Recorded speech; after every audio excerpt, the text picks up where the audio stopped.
Welcome back. Final time, Doom 2016. Getting this all done before Doom Eternal comes out. Interestingly, I have not pre-ordered Doom Eternal. I pre-ordered the last game, this game that we're playing right now, but I have not pre-ordered Eternal.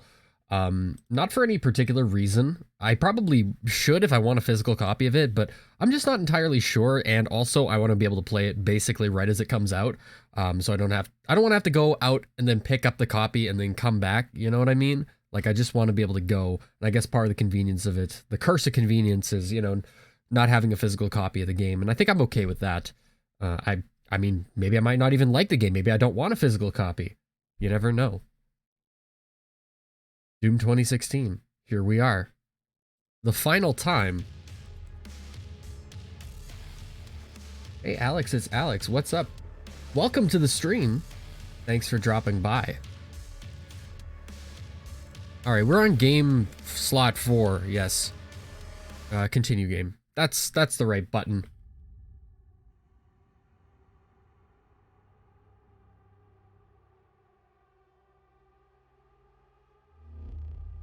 You spelled peanuts without the T. Is that a meme? I think it's a meme. I am Vega. That's not what he sounds like. No, here's the thing. Is that I've been grinding so much Kirby Air Ride. Oh, he's got a narration. The power of the well. We have a plan to send you there. Vega will walk you through the process. He's not looking so good here. Close the well.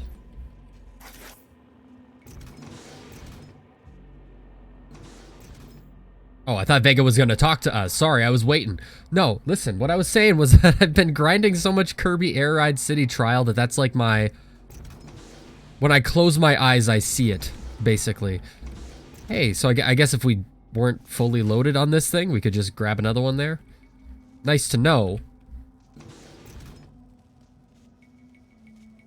And here's the other thing, is just with my new screen arrangement... Oh, now he's talking. Okay.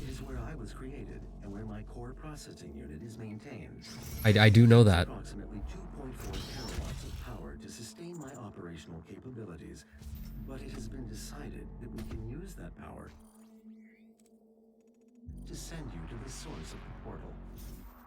I will not survive the procedure and am unable to self-terminate, so Oh my gosh, he's just talking. All interior and exterior facility doors have been secured. You will need to begin by finding a way in and disabling the security system. Well, I guess he is telling us exactly what I was trying to do there, so can't really fault him for that. Is this a secret? Perhaps? Or it could be the way I was supposed to go. No, this is absolutely a secret. Oh, you can't kick that open? I was hoping you could. Terawatts, not teraflops. Listen, I don't even know the difference. And this is why it's made for caveman brain people like me.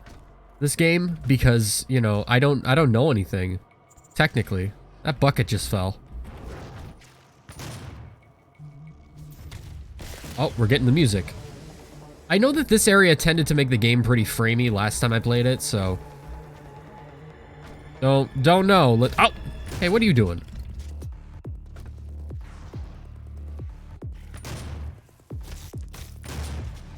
You mind, like, not hitting me? That'd be great. I understand this is part of the game, but I also, like, I haven't even been playing Left 4 Dead recently, but I have the instinct to, like, right-click to knock them back. And I mentioned that before. Oh, we got a goal here.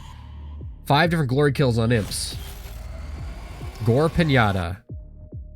1 frag grenade. Kill Cacodemon with chainsaw. That's gonna be tough. They don't come down close to the ground very often in this. Let me just jump from here? We're good. I played this game before, like, I should know these things. I feel like this is, like, secret territory.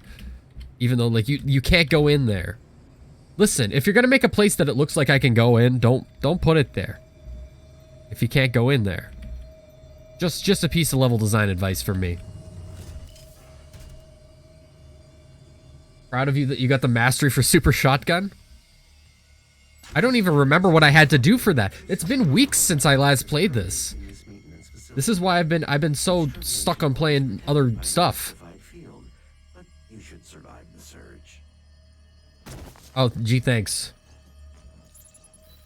Oh, yes, I remember this one. We got the Berserk there.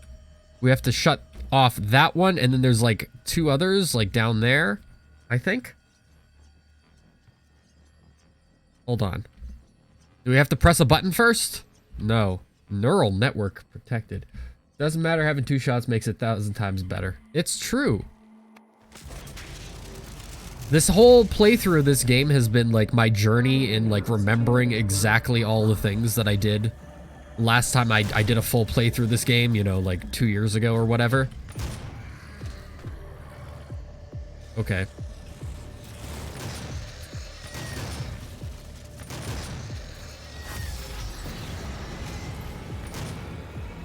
I'm also hoping that, like, whatever the problem that I had, like, last time I tried to stream this, where, like, the frames weren't getting dropped, they were just not getting encoded.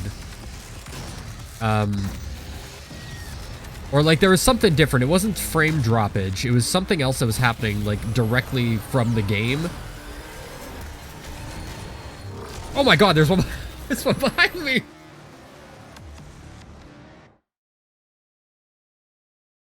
Never did learn to mind your surroundings. Epic quote from Batman.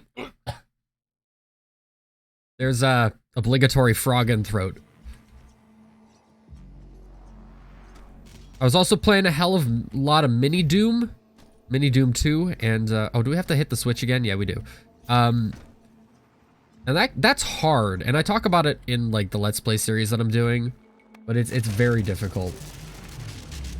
Been driving me kind of bonkers, and I'm like, oh, I have to finish this? Like, I'm having fun playing it and everything, but having to finish it, so like, oh, okay. Now I gotta commit to myself to continue in finishing something that may end up becoming potentially unenjoyable.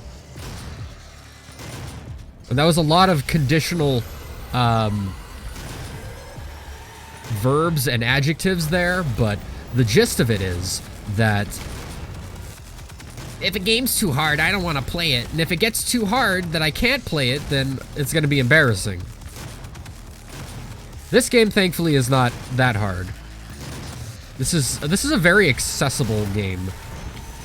Ultraviolence, obviously, like, the hard difficulty is harder than how you would be playing it normally. But that's part of the experience, I guess.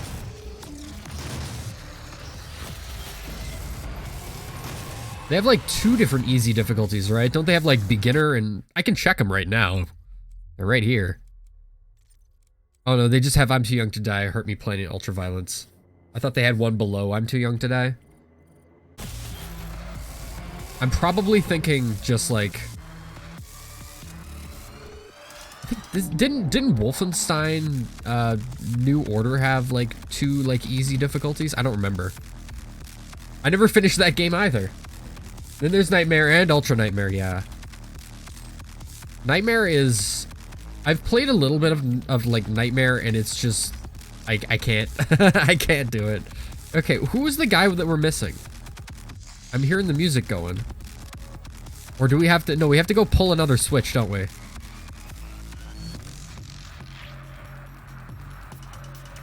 No? Hello? I wonder, if the enemy's, like, pathfinding gets them lost, does the game, like, automatically despawn them? Oh, hey. Hello? Oh, you're over there. You're gonna get something special here, alright? Listen. That would've been sick, though, wouldn't it? Yeah, no, you can get this. Where'd he go? I'm hearing his fireballs. Isn't the whole point, like, you stand still and they'll always come to you? No, for real. There you are. Stop running away! Come back here. I see you. No, I don't. Hold on. I've lost them. I've lost visual. Okay, you know what? I'll beat you to death with the rocket launcher. And hey, I got part of the weapon point thing. Okay. Berserk pack. Did I need it? What do I do?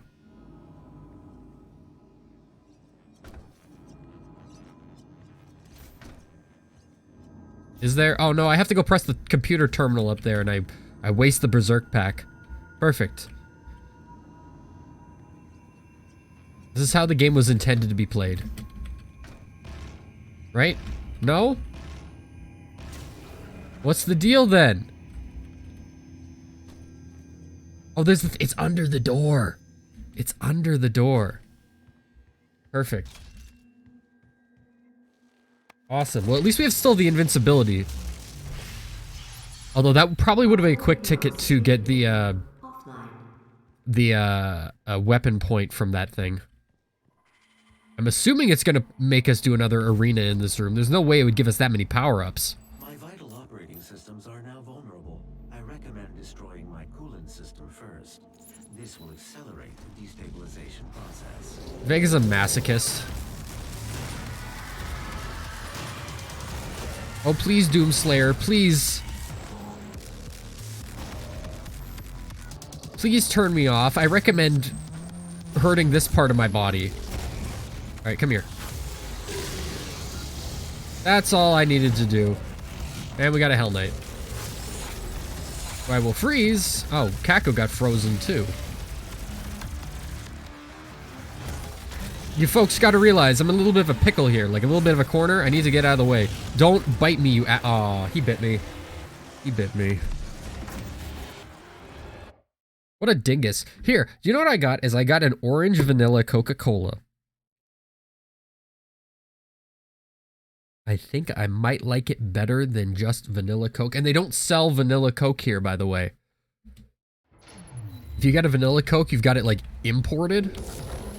Oh, just straight start. Well, we don't have to do the Kako Demon up close kill again. We can just,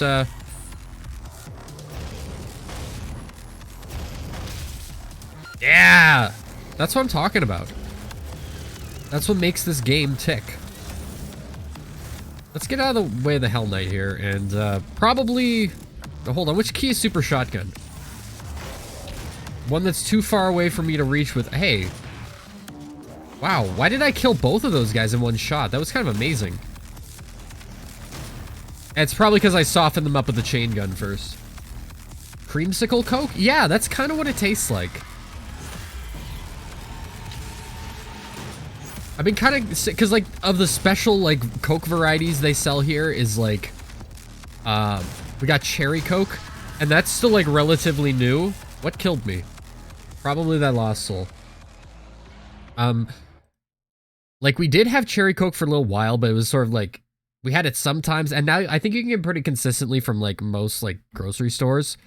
Vanilla Coke. We haven't had that in probably about 15 years.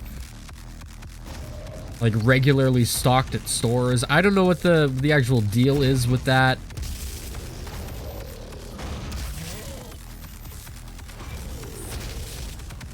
Yeah, that's good. Oh, hold on. That one, it's 6.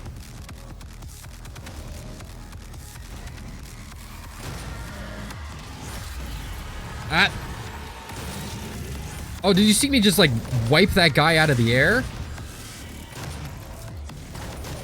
The Lost Souls really, like, they really genuinely suck in... What?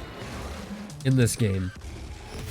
Also, I genuinely suck in this game. Hey, here's what I did last night. Because I don't tend to, like, have, like, things to talk about unless it's, like, something semi-recent. And... Oh, good. I was hoping to, like, maybe damage both of them with that. Looks like it worked mostly. Okay.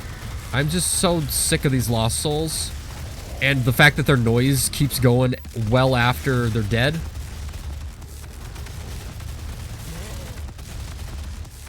I think you're a higher priority. Because you move about faster. Mankey can, like, get lost, sincerely. Also, I should probably, like, just drop and grab this. Drop and give them 20. So yeah, I did watch a movie last night. And, like, I watch movies all the time. Which, you know, people do. It's nothing special or anything like that. But, I watched RoboCop 2. We talk about RoboCop here. All RoboCop all the time. Well, not really, but we do talk about RoboCop here. And RoboCop 2 is a movie that I've kind of neglected for a long time, mostly because I just didn't want RoboCop 1 and, you know, its memory in my head to be tarnished. Oh, he's fallen apart. What am I doing? Because I knew that the sequels, like, I heard the sequels were pretty bad. And I wasn't entirely sure, like, why, like, I heard bad things about them. But I never really know. Hold on, is my thing on the right capture? Like, is it? Okay, yeah, it is. It is on, like, window cap. For some reason, Streamlabs game capture just hates doing it. I guess it's just generally, like, the frame rate difference, because, of course, I'm seeing it in 60, and y'all are seeing it in 30. But I heard that RoboCop 2 is pretty bad, so I didn't watch it. The thing that changed my mind was Red Letter Media did a thing. And they did it a while ago, and I think I probably watched it when it first came out, but I didn't remember it at all. Okay, we got a shield guy in here. Where they talk about RoboCop, and then they talk about RoboCop 2 right after. And they were saying good things about it. They said, you know, possibly almost as good as RoboCop 1. Now, having watched it, I can't say that's true. But at the same time, it's like I didn't hate it, and I think I kind of liked it. Because I think there's a lot of parts in it that I liked a lot, but this is the weird thing that I noticed about, sorry, I noticed about RoboCop 2, is that it's like a whole bunch of, like, good ideas that are sort of strung together, but not really in a cohesive way. I just didn't go down here. Don't think there's anything over there anyway. So there's too much going on, first of all. The movie is, like, kind of a mess.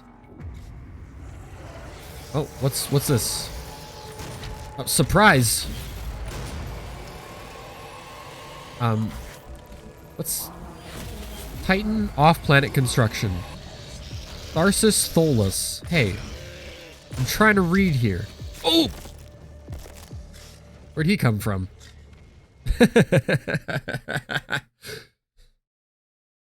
There's, like, how many plot lines are going on in RoboCop 2? You've got, okay, well, in the first RoboCop, really there's two plot lines that are going on. And it's the stuff that's going on with OCP and the, you know, the corporate suits there.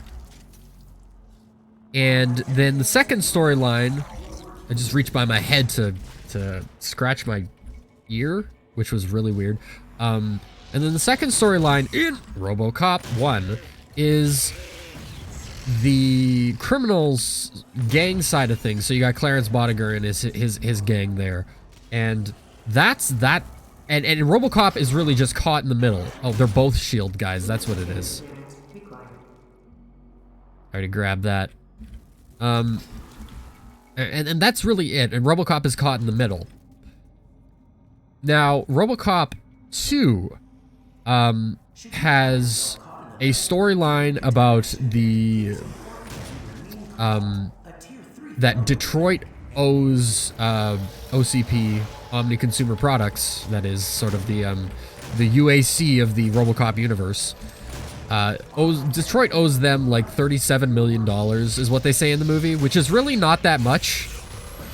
Even accounting for, like, inflation. I feel like they could have cartoonishly increased that number a little bit more. Made it, like, something like 2.2 billion or something like that. Hey, buddy.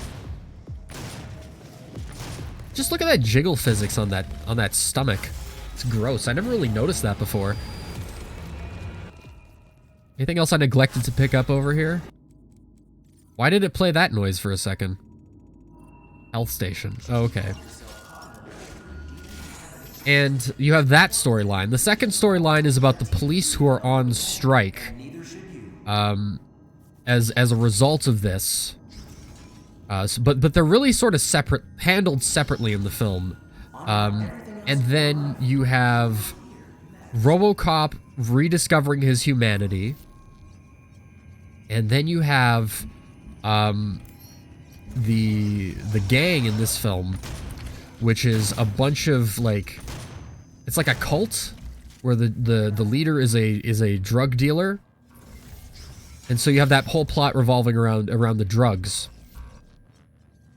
And then you have the plots within that subplot. So you have the stuff that's going on with the drugs, and then you also have the story arcs of his the gang members, predominantly this kid gang member. Who's, you know, and here's the thing is that they say a lot of bad things about like kid actors in movies. He's really good. Like, he sells his scenes. He's not like annoying. And I think that's I think that's mostly due in part to the fact that they're giving him good material, and like, he's like a teenager, so they write him like a smart ass teenager who's also, you know, very street smart and also very book smart. So they don't have him saying dumb stuff. Alright, we have to blast these. Yeah, shut up, Vega. I know what I'm doing. You can spawn them right in front of the thing, but I will not bother with fighting some of them if I can avoid it. Hey. Hey, don't hit me, please. I got a job to do here. So there's really like 4 or 5 different storylines that are going on in... Oh, hey, there's a Baron. Oh, hell. Get out of here. There's really like 4 or 5 different storylines that are going on in RoboCop 2. And I really wish they just focused on like 2 of them. Vega is cool, but Hayden can suck my ass. Yeah, Hayden sucks. He's got a really cool voice, though. Vega's a computer, so he doesn't have feelings.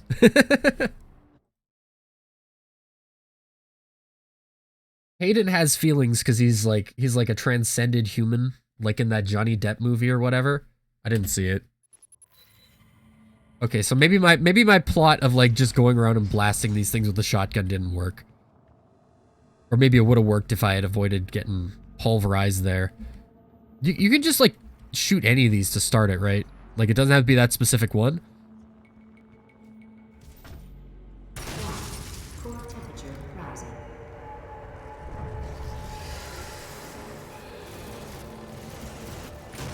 Wow, it's amazing. That thing just popped into existence right as I approached it. So let's avoid having to deal with that Baron by, like, not dealing with the Baron. Uh-oh, we got Mankey. I'm ditching y'all for this direction. Okay, I don't know where I'm going. I'm getting chased by lost souls. I can hear them. Alright, plasma gunner here. Oh my god. This is, kind of revolting, this situation here. Let's get down here, get the BFG. Oh, we got enough ammo for it. It's fine. And we'll just hop down here and we'll grab the ammo where I left it. Oh god. I'm hearing the big boys. Oh god! Oh! I was like, I gotta avoid this so I can talk about RoboCop 2 more. Oh, and so like one of the main plot threads in RoboCop 2 is the whole thing being about OCP making a second RoboCop that they call RoboCop 2. And that, like, that kind of meta-narrative in a film like that from, like, now, with, like, internet culture and the way that we talk about movies and stories now, and everything being self-referential, I feel like that would be a lot more common now. But for a movie made 30 years ago, that's really surprising. It was really cool. that they would approach it from that angle, because it makes sense. Like, that's exactly what you should do for a RoboCop sequel. Problem is, the movie is not as interested in that as it is with the new villain, who quite frankly is not very interesting. Like, no, like, the actor is fine, the character's not interesting. Like, in my opinion. Oh god, there's... You're part of the problem. Please be part of the solution. I just died like RoboCop. He dies a couple times, RoboCop, you know, well, dies, quote unquote. When you think about it. How many times I don't know if he faces any like life-threatening situations in RoboCop 3. But they tear him apart in RoboCop 2. Like, they rip all his limbs off. It's pretty nasty. They're mean to him. The robot version, like the animatronic they have for like RoboCop when he's like taken apart, like it's pretty obviously an animatronic, but it looks pretty dang good.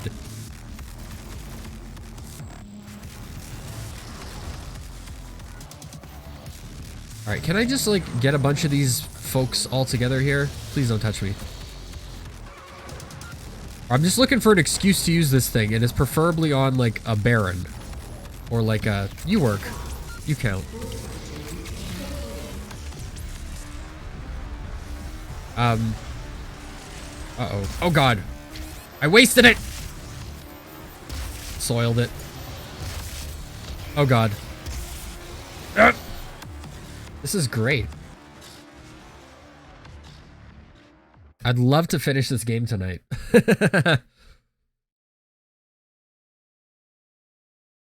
I'm just thinking the entirety of RoboCop 2 should have been them making RoboCop 2. And it takes so long for like the story to actually get going.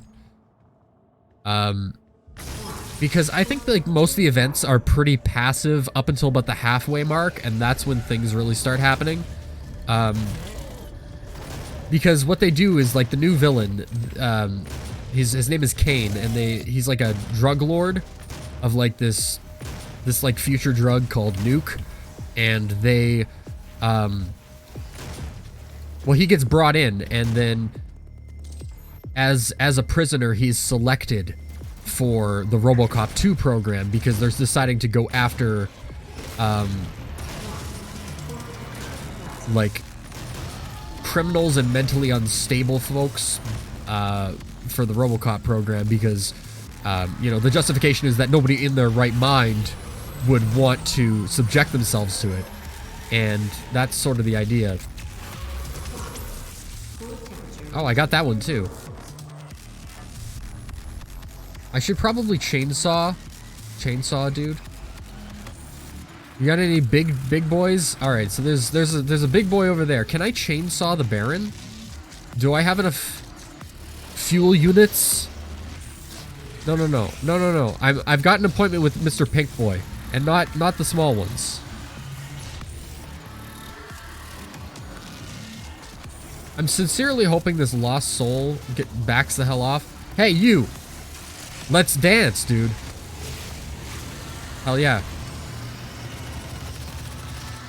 Worked beautifully. Oh god, there's so much stuff going on screen. Oh jeez, get off of me. All right, we still got a summoner down there, which is like bad. I don't even see him. Oh, you tell me that you have to reload the damn thing? Okay. I'm seeing the waves. Oh god, parkour skills failing. Okay, where is he? No. Don't touch me. Yeah, you can get it. So can you.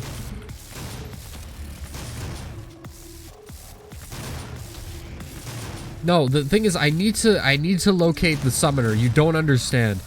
There. Found you.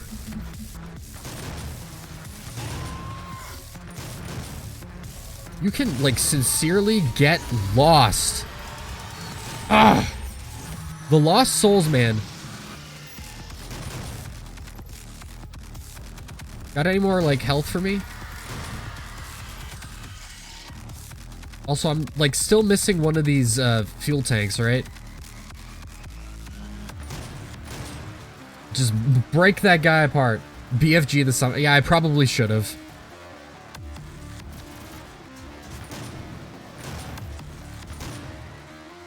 Oh, is it through there? Okay, well... Oh no, it's down here.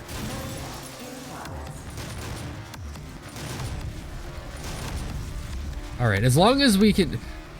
Mancubus, like, his head exploded. I didn't even touch his head. Great.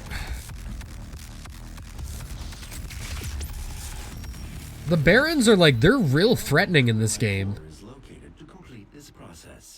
They're so agile. Like... Classic Doom, they're pretty easy to avoid. Like they're beefy and they'll hurt you pretty bad, but they're not fast. They're very fast here.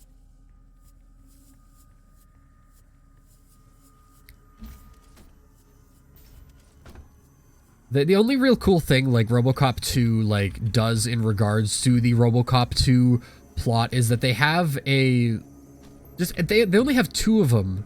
They only show 2 of them. I wish they showed at least 3 of, like, failed RoboCop 2 prototypes. And it's like, oh God, please kill me. You know, that kind of stuff. I should probably press the button. I'm sorry, I have to press the button to raise me up 3 feet. Sorry. The train below will take you to the entrance. Oh, will it? Have to jump on it? No going back now. For you to gain access to my core, the demonic threat must be removed. Oh, please access my core. Oh no, this room sucks. I remember this room. Does this guy kill me? No. No, but that will. I remember this room because there's a Baron, like, right here. There he is.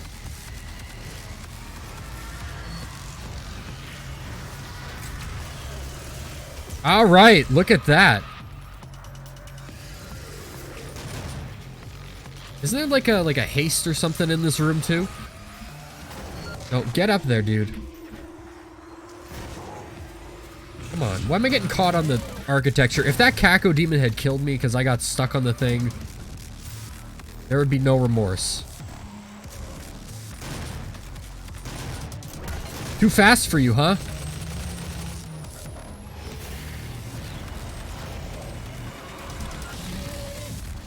Why is he sideways? That was so weird. He was like reaching out to like chomp me, but I was too quick. I was the fastest hot dog shooter in the Northwest. You mind? Okay. No, no, no, no. You don't get it. That's not funny. I need to back away from you. Yeah, that's how we do the dance. Did I get the... Yeah, I did get the Mankey. Good. Variety is the spice of death complete. Excuse me? You turned around quick.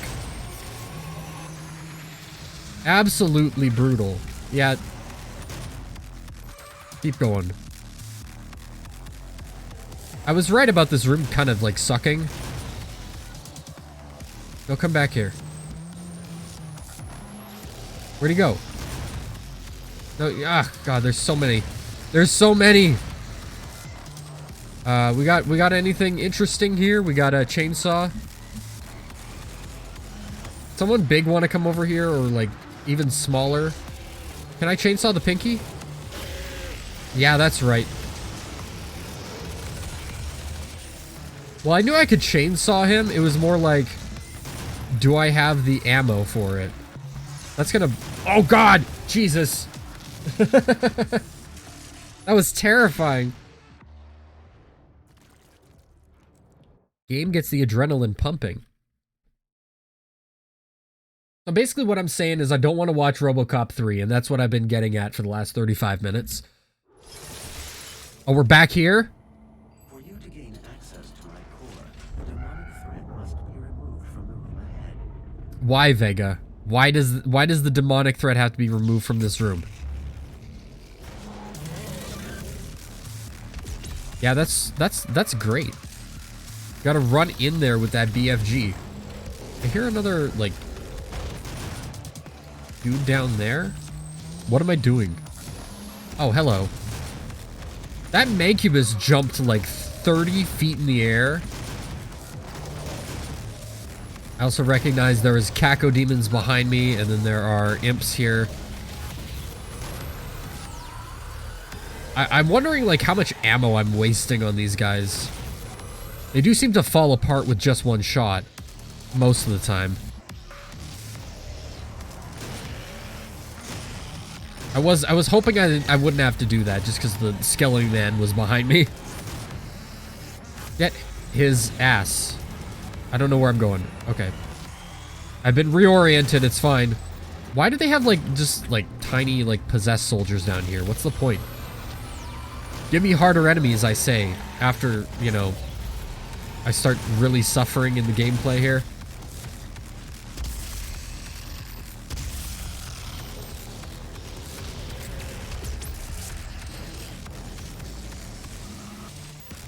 What am I stuck on? Oh god. Okay, where is the summoner at? No, I see you. Okay, I will BFG you. You didn't even die. You got your foot stuck on the thing.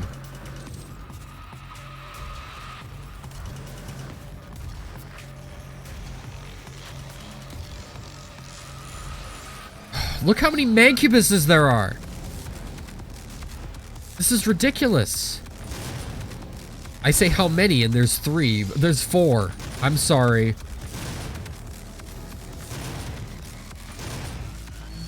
We already did the dead simple level, dude.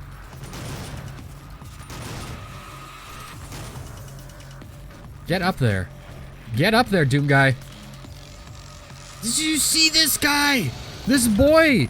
He flies. Look at this. I'm also confusing him, apparently. Oh!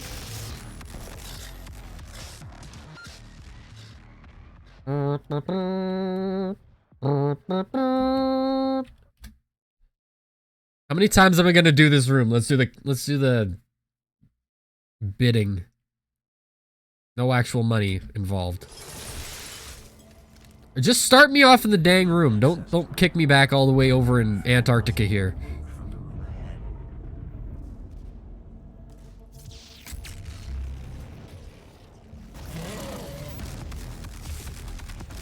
Alright. Gotta go fast. And get caught on everything, I guess. Alright, first of all, is it possible to locate, like, when does the summoner spawn? Is it, like, here, or do I have to wait?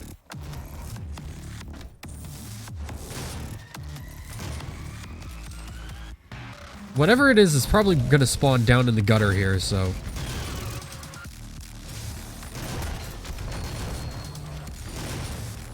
Alright. And because we are actually approaching the end of the game here, not immediately, but shortly, within, you know, the next probably couple hours, you know, depending on how bad my performance is here, and how many times I have to redo rooms when I'm, like, right at the end of them.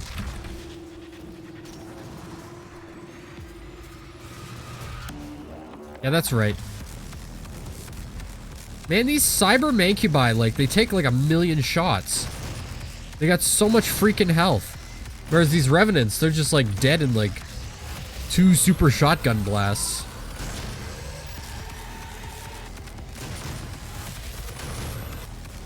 Yeah, I think that was the key there. Well, that and don't get run over by the Pinky. The Pinkies are like the bane of my existence in my life right now, between this and how it's going on in MIDI Doom. And MIDI Doom. MIDI Maze.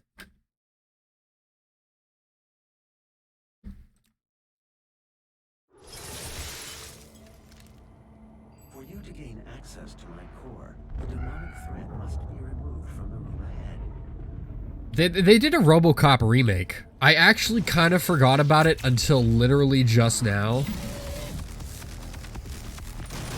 I probably actually even mentioned it in like one of the previous streams, but like I haven't had to think about it for a while.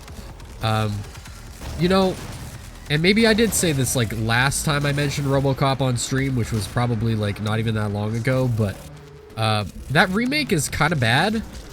But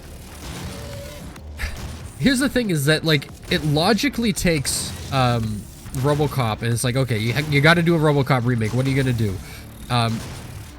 And it sort of logically takes it in the direction of, okay, well, drone warfare. You know, that makes sense, considering that's more or less the kind of militarization that RoboCop, you know, the movie is about to begin with. So, you know, of course it is now that we do live in the future.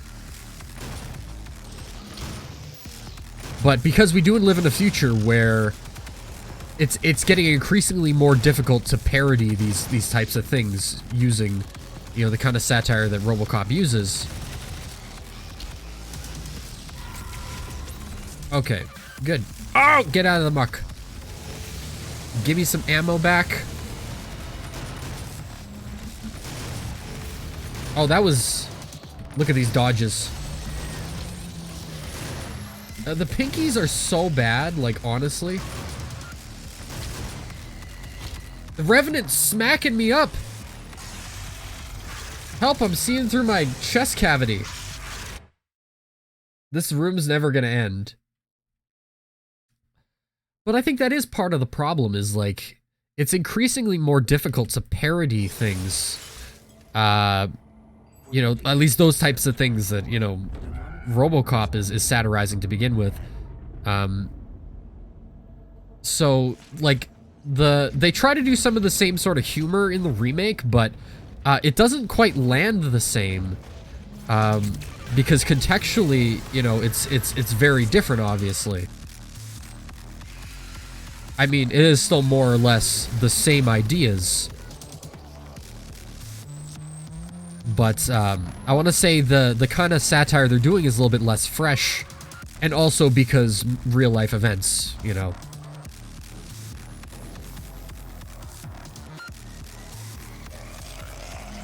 What is that noise? What is that noise? Who is doing that? You?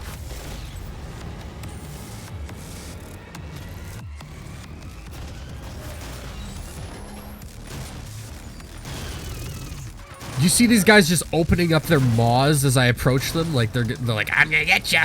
I'm gonna bite ya! You can't stop me! I think this room really like okay, this is when it stops being like too good to use. Like, use the damn BFG. As I put it away. But like, no, like really, like sincerely use the damn BFG. You got the shots on it, like, just do it. You got more ammo here. It's fine. We all like the BFG. Also use the jump pads.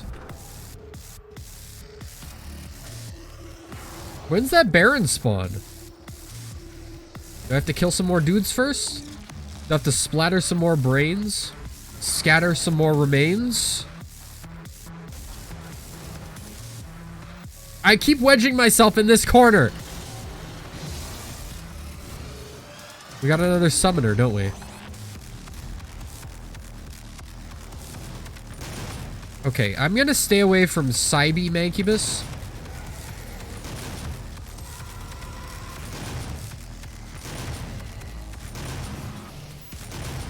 Okay. Jesus. Oh, holy hell, what the hell is that? Oh god, it was Pinky.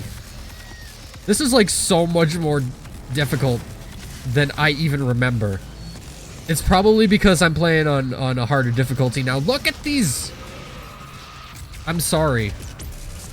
Okay, and the worst one lives. Alright. I see how it is. You and me, dude. I was not gonna let the glory kill run out on that guy. There's no way. No hesitation. Take him out. Okay, why am I on... That's not what I want to be on. Oh, God! I just, like, bopped him in the head. What am I missing? Huh? I'm hearing noise. Probably missing a couple, like, little peons down here. You know how fast Ultraviolence moves makes me excited for base level Doom Eternal. I mean, this is... Yeah, like, this is with the upgrades and stuff.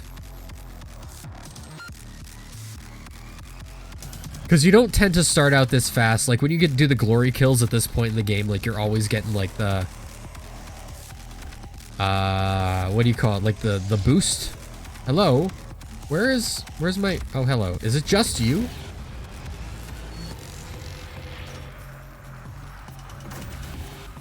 Or did that start the next phase? I shouldn't even waste ammo on these guys. Yeah, because I kind of forgot how slow the game sort of starts. Oh god, I'm stuck. I'm stuck. Because when I started up the stream series, it was like, oh, I thought this was faster. But yeah, by this point in the game, it does move pretty fast. I am kind of hoping though, yeah, that Eternal does move more or less at the kind of pace that this does just from the get-go. Once Vega's core is destroyed, the vacuum of energy will pull you back through to hell. We have your destination set to the well's location. Now use the crucible to power it down, and the portal here on Mars will be closed permanently. They will not allow access to the well without a fight. But I'm sure that's what you're looking for, isn't it? Lines like that are pretty well written in here. Very foreboding.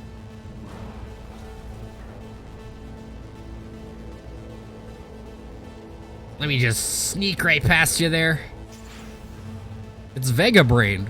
There he is. Let me just make a quick backup of you and, oh gosh. I have to break these things first.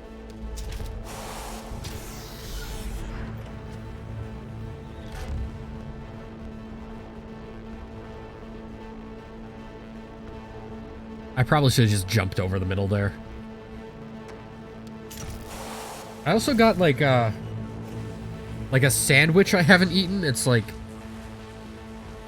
it's not really a sandwich. It's like meat on a bun with lettuce. Well, that's a sandwich, but you know, it's not with pieces of bread, you know, not with slices of bread.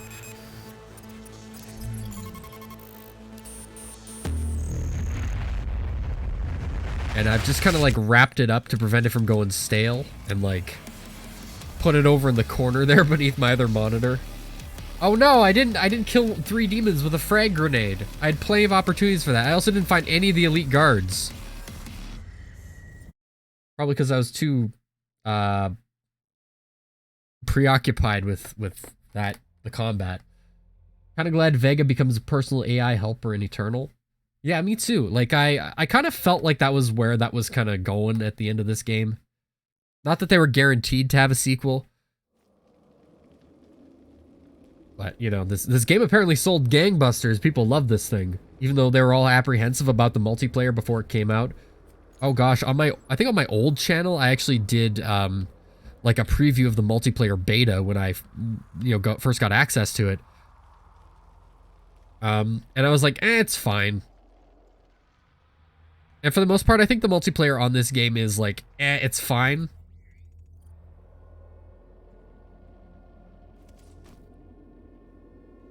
Like, I don't hate it as much as some people tend to, you know?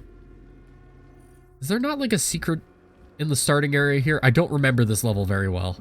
This is the final, like, hell level. This is the final level of the game, is it not?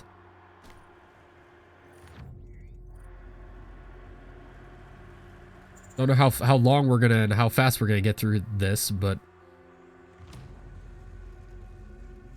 that drop.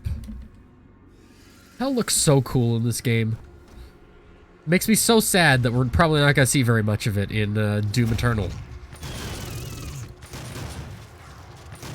We're going to see all sorts of other, like, Doom Earth kingdoms and stuff like that. Cultist bases. Then again, I almost wonder if we've only seen, like, a handful of levels from that game, because apparently it's going to be really long. I will tear you apart, dude. No question. You too. Wait, do I have any goals related to glory kills? Kill 2 Barons of Hell with 1 shot. That can probably be easily accomplished with the BFG. Kill 25 demons with the BFG. Find 3 Skull Switch secrets.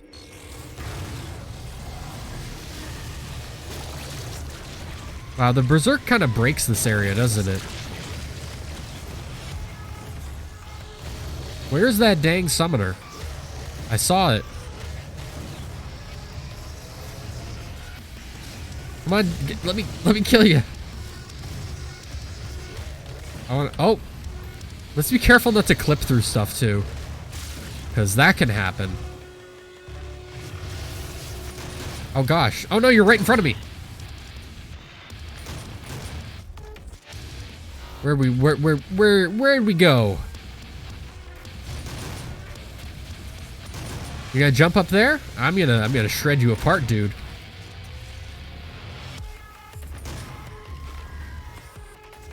I guess I should probably actually start laying out sort of my final hopes for Eternal.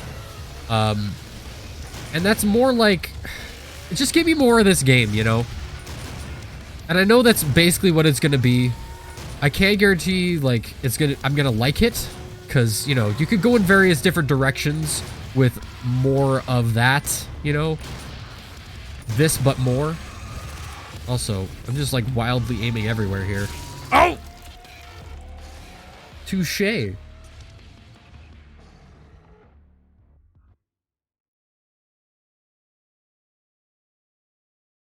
Eternal to me feels kind of weird, because, like, looking at the trailers and stuff, it's like, oh, that's not Doom, you know? It's got a whole bunch of weird stuff in it, you know?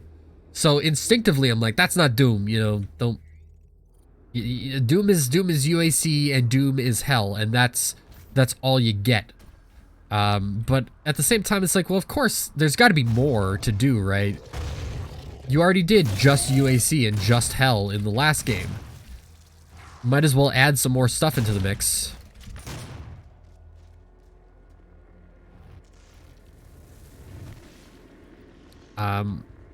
It's also kind of like weird and like super arcadey.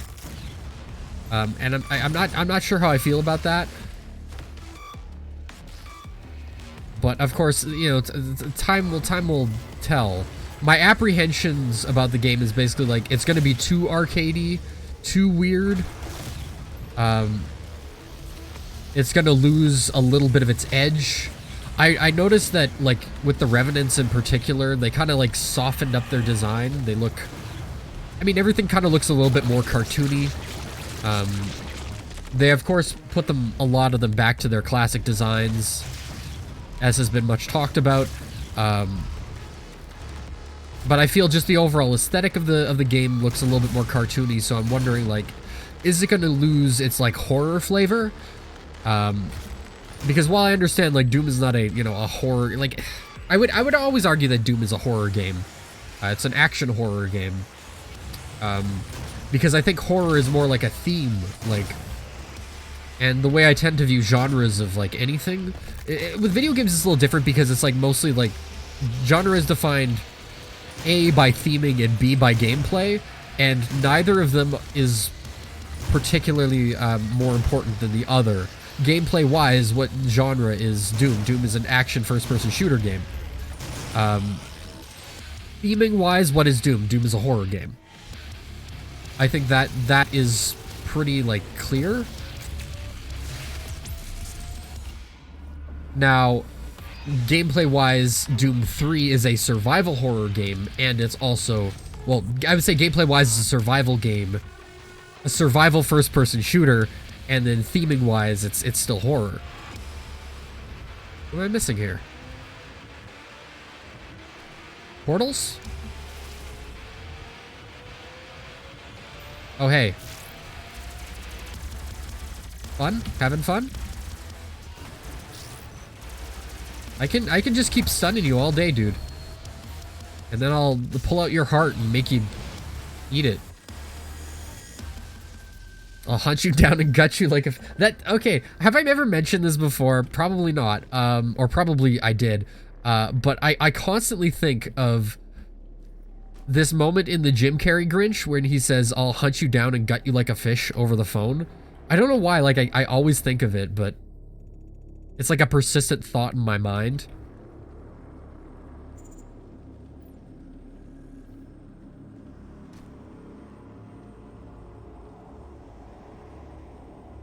There's a secret in this area. I remember this. That thing opens, does it not? Like, don't we got like a lever? A lever? I think it might actually be on like the lower level here and we have to like jump back up. Now I'm really keeping my eyes peeled here. No, don't want that. Or no, we have to hit this. Can we? Yeah, of course we can get back up. Why wouldn't we? Because the game sometimes does that where you can't get back up. Oh no, that doesn't open that.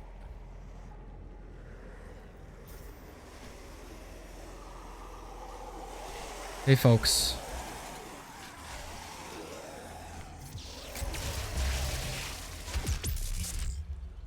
Figured I'd knock some of that out right there. You know, just give him a little something something. That's not what I wanted to press.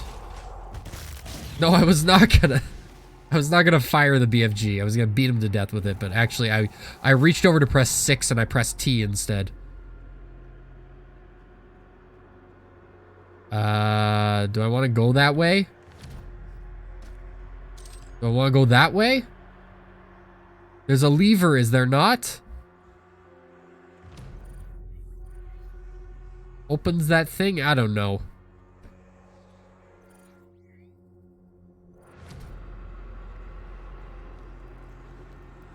Is this a secret? There's a cacodemon that spawns here. I remember that.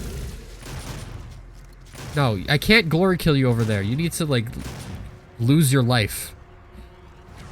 I see him running. He's just coming at me. I don't know why I shot him again. But I mean, like, I am kind of open to Doom, like, embracing the more fantasy aspects of it. I mean, because after all, you know, hell is like... I mean, you know, obviously it's not a real place, but... it's like a fantasy setting. You know what I mean? I guess we can't get back up there even if we wanted to, so... all's well that ends well.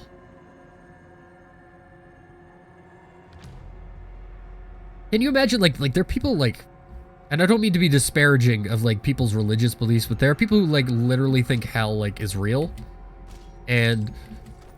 just from my own personal, like, A, religious beliefs, and B, my upbringing, like, that is, like, kind of ludicrous to me that, you know...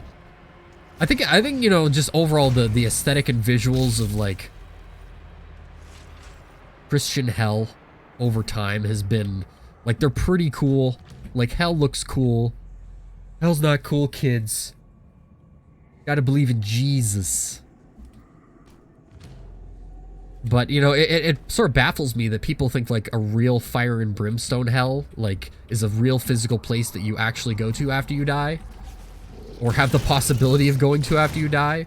Or maybe you're one of those people who thinks that,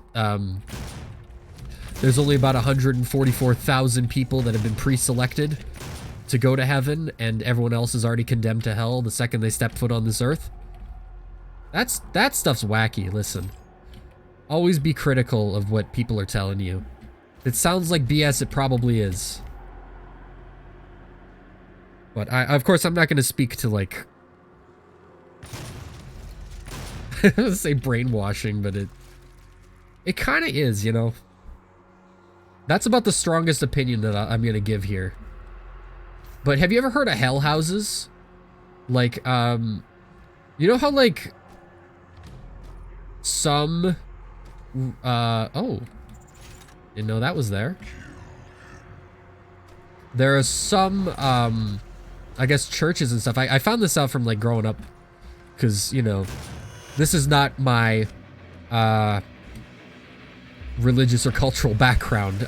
So when I found this out, it was like preposterous to me that well, like Halloween is not a thing that some people celebrate, and I understand that because it's just simply not their tradition. I get that, you know.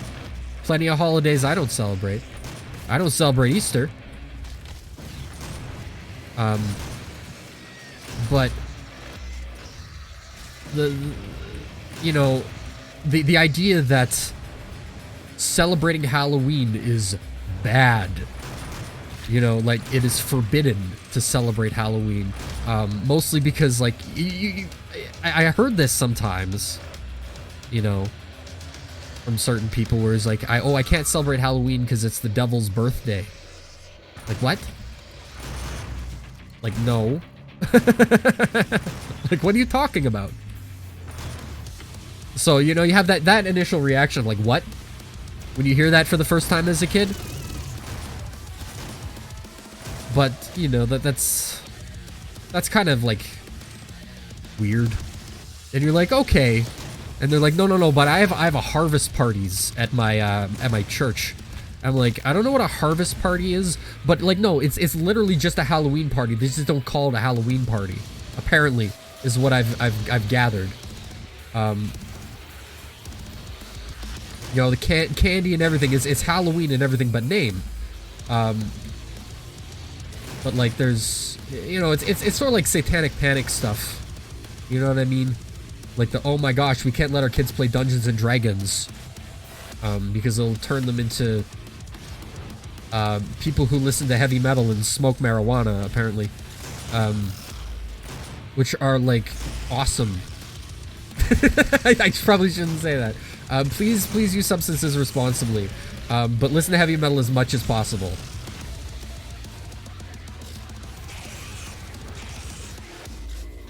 So it's basically like, oh, so you don't want your kids to become cool, basically. But then, okay, like, listen, no, seriously, no pressure about like listening to whatever music you want to listen to, and please use things responsibly, and at the legal discretion of your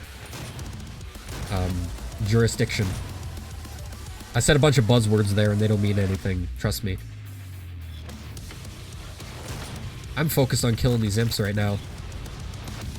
But as I learned, and I learned this via YouTube.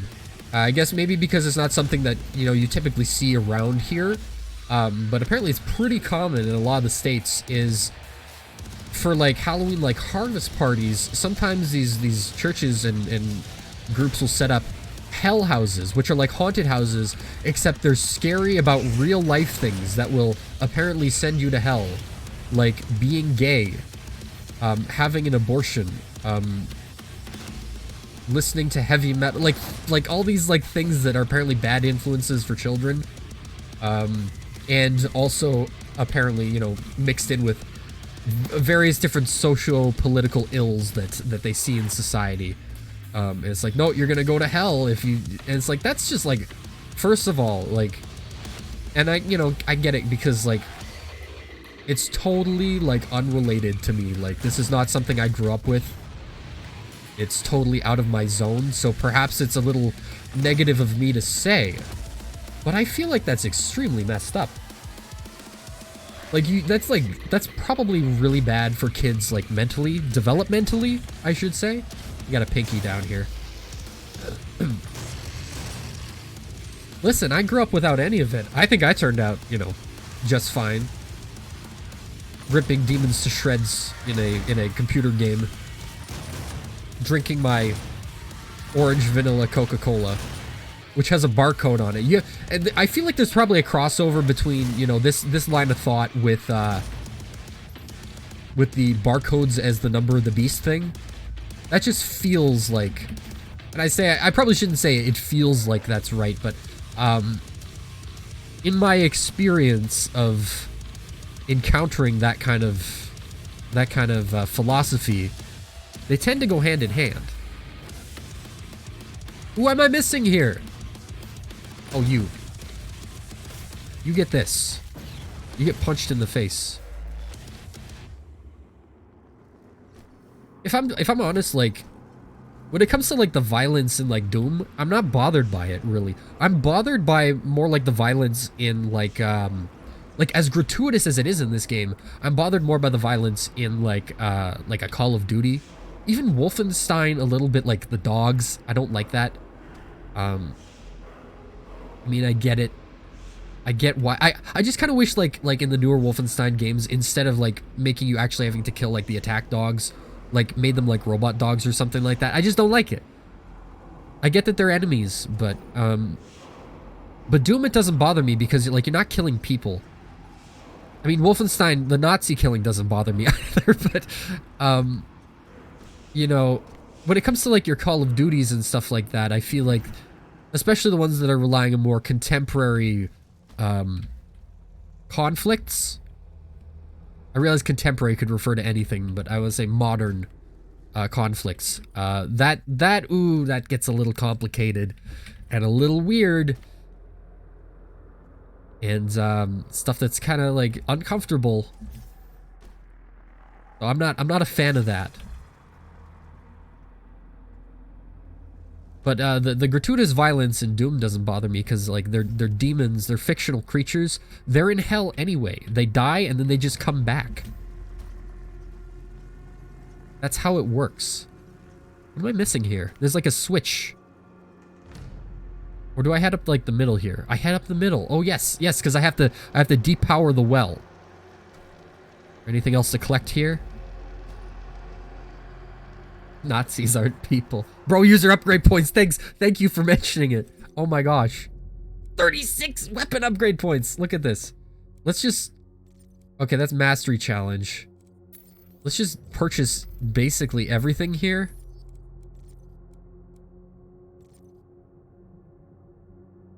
Stuff that I haven't done. I'm not gonna actually get like all of this stuff done.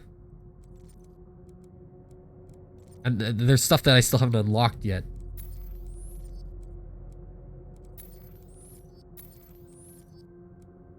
So, I mean, you know, that is how it is. And then we wanted the Praetor suit points, and I think we're fine with the runes that I have, just because I like them.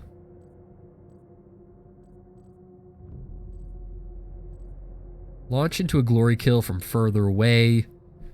In-flight mobility. I mean, I could equip that.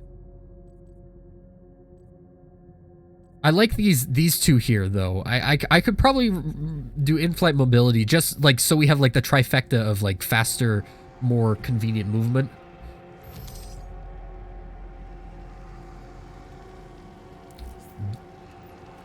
Big octopus. I don't know why I said that.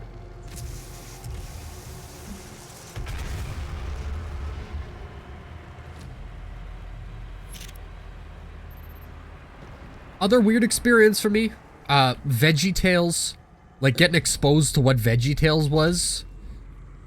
That was, I don't want to say huge, but it was like, what? Like, huh?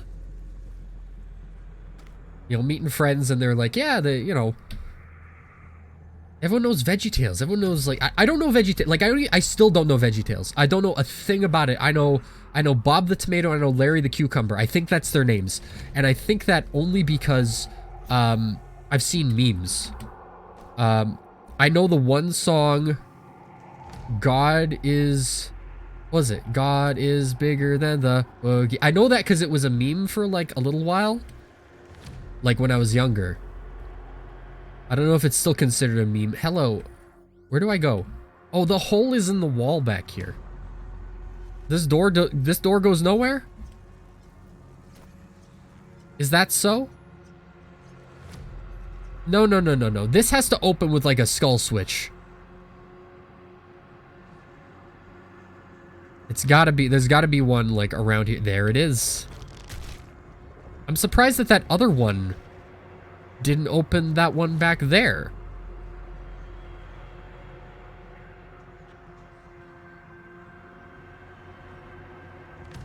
Where is this leading to? There's something behind that rock, bro.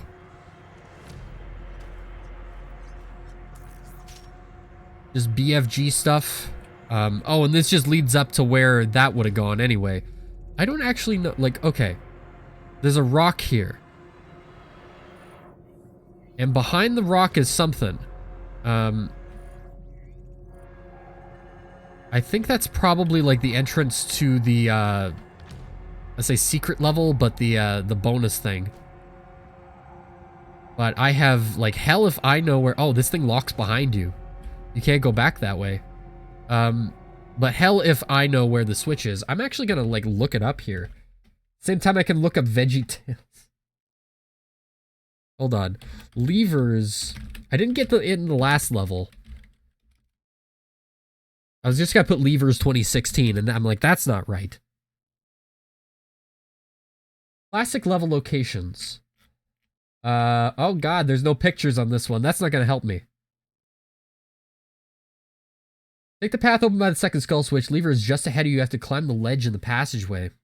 There's like 2 ledges here, dude. Go back to the door. Okay. Oh gosh, I'm gonna sneeze.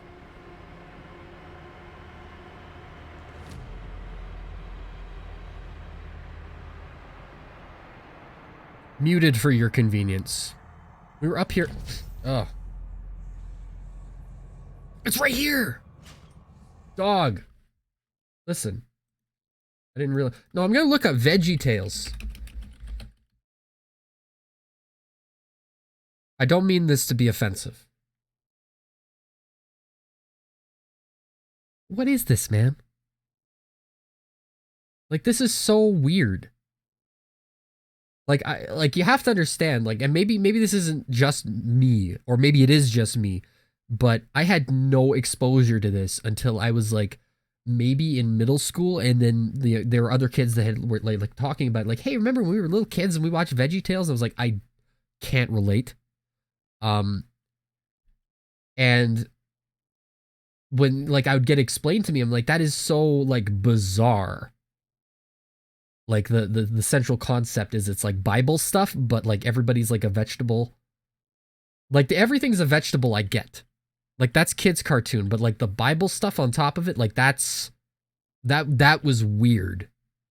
I had never heard or seen anything like that before, aside from maybe like Christmas specials, like a Rudolph the Red-Nosed Reindeer, but even then, that's like less to do with like the religious side of the holiday and more to do with the sort of the cultural.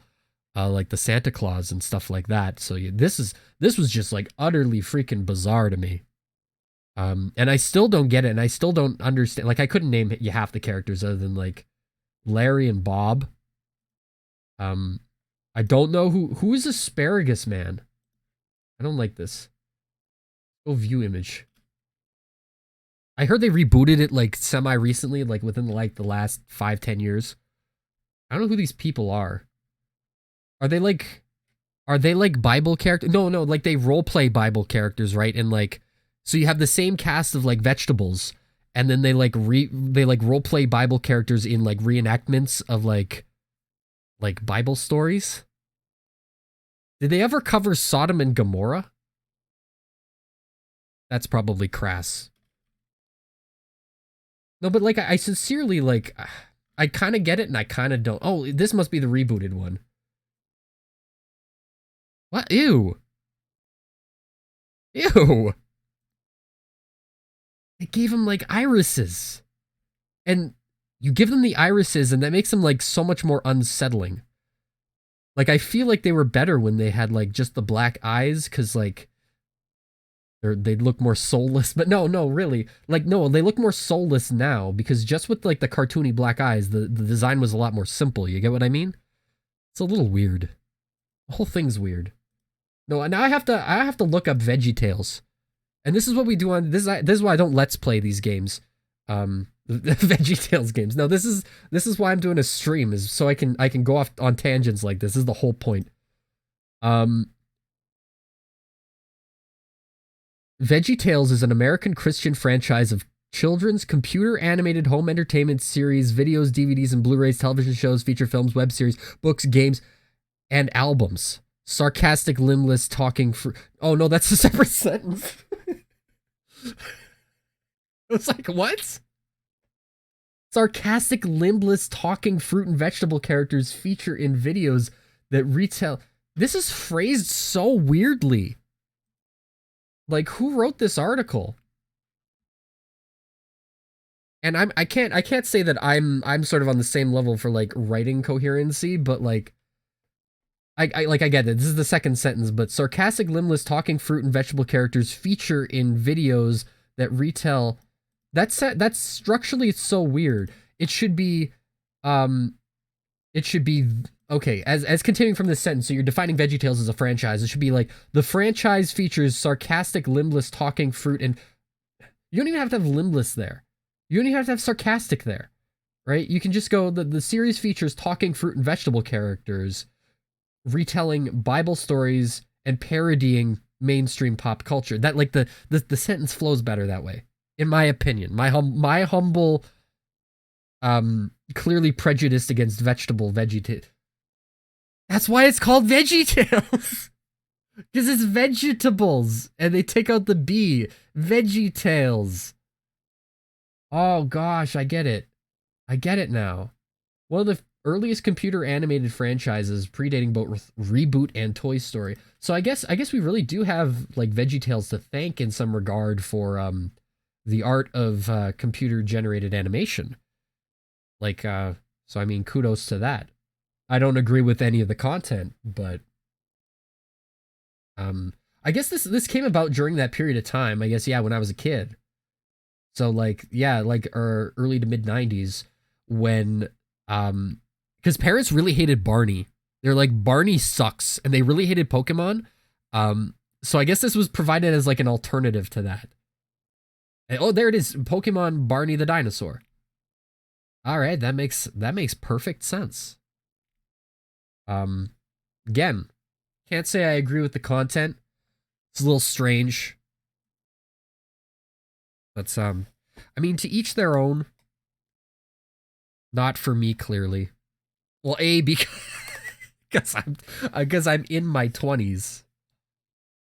And that's something that probably factors into why I have no interest in VeggieTales. Second, it's kind of like culturally irrelevant to me. The VeggieTales thing up in the other window. Wait, where did my Doom go? I got so distracted by VeggieTales that I forgot I was playing Doom. Yeah, we're pulling the lever. Pull it harder, man. I mean, there's lots of stuff that, hey, this doesn't look right. I mean, of course it doesn't look right, but the lighting and the textures are off. I mentioned that before. It's so bright in here and so dark out here. It's like Doom Guy's eyes adjust after a while, but he's looking straight into it. It's like looking into the sun. Look at this. It's like, ugh. And then it fades back in, and then, wow, that's so.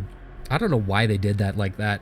Made this full bright, but they must have added something in afterwards to make the outside darken, and then the inside darkens too. Like the brightness really only shifts when you walk back and forth out through there. Sorry, that's probably really disorienting. Also, look at this.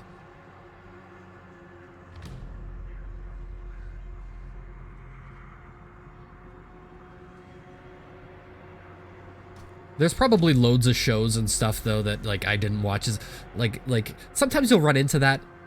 Like I never watched Animaniacs. I just didn't. I don't know anything about Animaniacs. But I had friends who did. Friends who are familiar with Animaniacs, so I don't know the first thing about it. But at least I probably had reason to watch Animaniacs, so like I almost feel a little bit like worse about stuff like that. Where it's like, oh, I just never watched Courage the Cowardly Dog. I just missed out on that show because it was just not a show that I watched during my TV time. You know, when I was like 6 years old. I also don't think that it really aired here too often. I guess it would have aired on Teletoon. I don't know if it would have aired on Teletoon or on YTV. Okay, no, YTV tended to get the Nickelodeon stuff, and Teletoon tended to get the Cartoon Network stuff, although not always. There were always exceptions, I believe.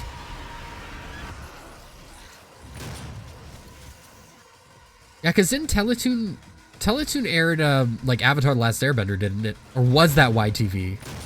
I don't remember. I could be, like, entirely wrong. Maybe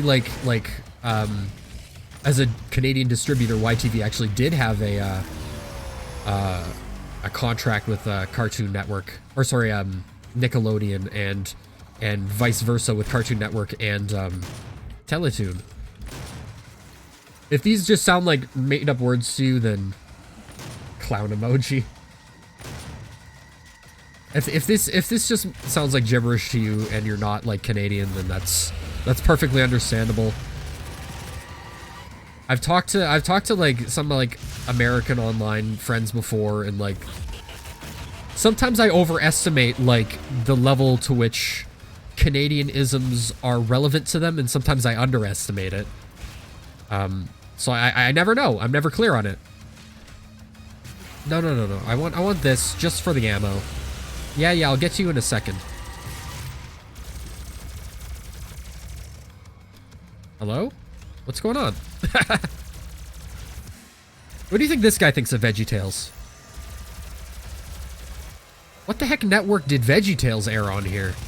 I guess it would have mostly been seen through, like, home media, right? Like, the parents would have, like, rented those tapes from, like, a Blockbuster or, maybe even, like, their church. And that would have been... Oh, there's a Spectre there. That would have been how, you know, a lot of kids would have seen it. Hello? Who the fuck is Canadian in 2020? That's fucked up. Snarky comment here about universal healthcare and yada yada yada. Tim Hortons.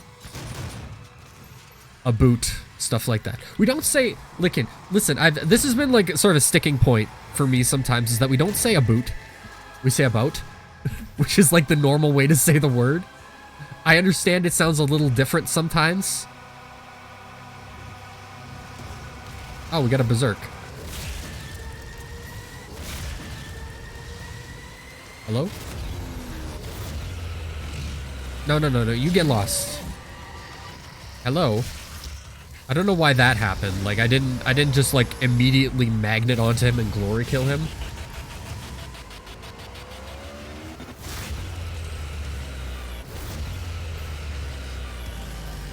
I feel like with a show like VeggieTales, you would have trouble getting that on... Like, something about it feels like you'd have trouble getting that on the air. Especially if it was, like, public broadcasting. That would be, like, an absolute no-no.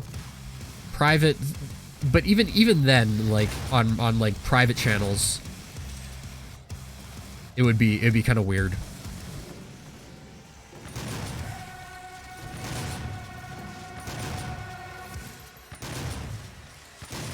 I would classify VeggieTales as obscene, yes.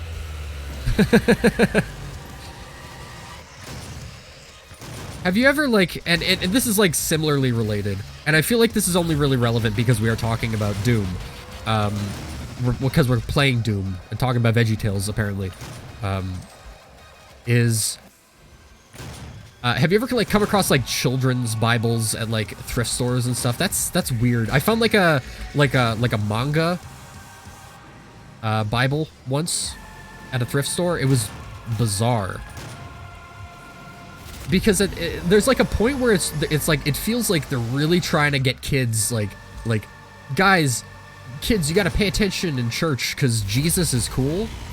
And I feel like, you know, you need to just stop doing like the youth pastor, like backwards chair thing. And I am totally out of my element in this criticism here, but like, if you're trying to like get kids interested in like a cause or an idea, like, you gotta make it cool, but don't make it like try hard cool. If you're like, oh, the kids really like this anime because the year is 2005 and they're watching all the 4Kids dubs, like, your number one instinct should not be like, oh, let's make it look like Pokemon, you know, because that's not what draws people to anime. I don't think. First of all, I don't think the art style is necessarily what does it. Specifically, it might be part of it, but it's not the only thing. Don't try to do like the rock music. And I've listened to some like Christian bands before. I've listened to like metal bands, you know, from all sorts of different backgrounds. And you know, sometimes, you know, there's nothing that like sound-wise that's necessarily bad about Christian metal specifically. I guess it earns sort of a reputation for it. But it's really, you know, it's not inherently bad just because of the, like, sound-wise it's not inherently bad. I think it tends to earn that reputation mostly because the bands that tend to do it tend to be, like, people who are doing, like, the metalcore sound, but they're, like, because, you know, the metalcore stuff was, like, really popular with the kids, but, like, they're doing it in a way that sounds really corny.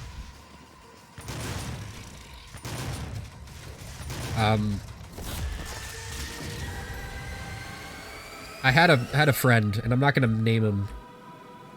Chat pause due to scroll. Why does it say that? Oh, you want to know why? It's because, like, sometimes the mouse doesn't lock to the window. And yeah, I have to play this in windowed mode to capture it. God, I completely forgot what I was saying. VeggieTales, Christian metal. I had a friend, and I'm not gonna mention him by name. But I remember when we were kids, he wasn't. I don't think he was allowed to listen to like the regular versions of a lot of songs. So it turns out that there's like you know, the religious censorship brigade actually has hired. I don't want to say, you know, religious, but like the Christian censorship brigade has has an answer for that, which is they have bands that just sing the same songs. They do cover songs, but they change the lyrics to be like religiously themed. And those are the versions of the song. Like, it's like Weird Al, but it's like 100% serious. And it's done like in earnest to like. Is there like a skull switch here, or did I miss all of them? No, I got the one. And so that was a weird thing to find out. Do you know what? It almost felt like when that first time you learned like, oh, China has its own closed internet system, and I mean, to simplify things, I don't know the full extent of it, but it's like when you hear that, it's like, oh, it was like learning, oh, Christian kids have their own closed like like version of pop culture. I guess everyone does technically, but you're not allowed to listen to Metallica Enter Sandman. It has to be this version. Very strange. Got nothing against like whatever bands are doing it necessarily. That's their prerogative. What did that open something? Oh, it opened this.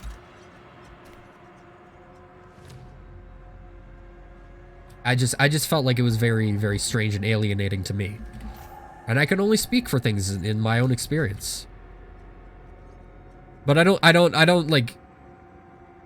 Just see him roaming around down there. Just having fun. Just hanging out in hell. As you do. And I don't think it's cool to scare kids with the threat of hell. That's just not cool. Because as we know, hell is like an awesome place. Look at this. It's epic. It's cool.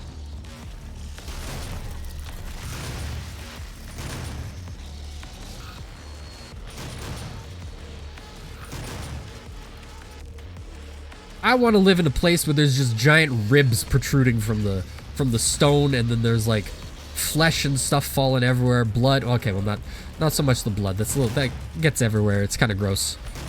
I don't like blood. Like, I get kind of squeamish. It's weird, but I get very squeamish around like real life blood. I don't know why. It's like a shock response my body has that it's uncontrollable. I've tried my best. I have to get blood drawn tomorrow, actually, and I thought that this might have been part of it, and maybe it is, but for the longest time when I was getting blood taken, it's like they made me sit up, right? So I thought something was like significantly wrong with me, and that I couldn't get blood taken without this happening, because I don't know, there was something wrong with me. So whenever I would get blood taken, you know, I'd be sitting up in the chair, they'd, you know, strap the elastics on my arm and whatever, and give it the alcohol swab before, you know, using the syringe. And afterwards, no matter what, I always felt like I was going to throw up. I would always see funny colors. It was, you know, it's very difficult. And I think I am still this, I haven't had to get blood taken in a little while now, but I think I am still this way. But I found out how to stop it. It doesn't happen if I'm lying down, and the only way I found this out was when I was hospitalized for about a week, due to something like completely unrelated. But you know, they had to do blood samples, you know, every day. But because I was lying down in the hospital bed when they were taking the blood samples, like, it didn't bother me at all. It was like, oh yeah, it kind of hurts. And I feel like, you know, like the lab technicians, for the most part, like you tell them, okay, I get queasy whenever I get blood drawn. They'd be like, yeah, you know, that happens to everyone, you know. But don't worry, it doesn't hurt that much. And they think it's like, at least the people I've encountered, the lab technicians I've encountered, they tend to think that it's like a pain thing. And it's like, no, it doesn't hurt. Getting blood drawn, like it hurts, but it's like doesn't hurt more than like getting pinched. So it's got nothing to do with the pain. It's getting lightheaded after getting the blood drawn, and there's nothing that I can do to stop that other than, as I found out, lying down. Ever since then, whenever I've had to get blood taken, it's been smooth sailing. Never had an issue. You know, the last, I don't know how many times I've had to get blood taken since I was in the hospital, but maybe like, I don't know, maybe like 5 or 6 times. Every time I've done it since then, it's like I've had to lie down, and when I lie down, it's perfectly fine. Now here's the thing, is I had to find a blood lab that had a space for me to lie down, because the one that I normally went to did not. All they had was like this tiny, like the area was like the size of a closet, to be honest. They had a chair, they had a counter, and that was it. And it was like maybe 3 feet wide across at most. No place for you to lie down. And then I found a clinic that actually had, like, I don't want to say beds, but, you know, like a doctor's table, but a little bit more comfortable than that you could just lie down. And ever since then, I would always go there to get my blood drawn. Can't do it anymore. Why? Because they closed that clinic. They've been doing cuts, and they wanted to centralize where the blood clinics were. So now the blood clinics, all the ones in this area got shrunken down and put into one location that I haven't been to yet. I gotta go there tomorrow.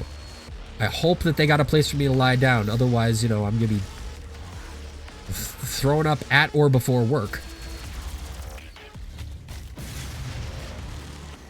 Although that's probably an exaggeration. I think I've only thrown up after getting blood drawn once. But the rest of the time it's like severe discomfort. And it's a type of pain that's so difficult to describe. Unless you've experienced it, then you know exactly what I'm talking about.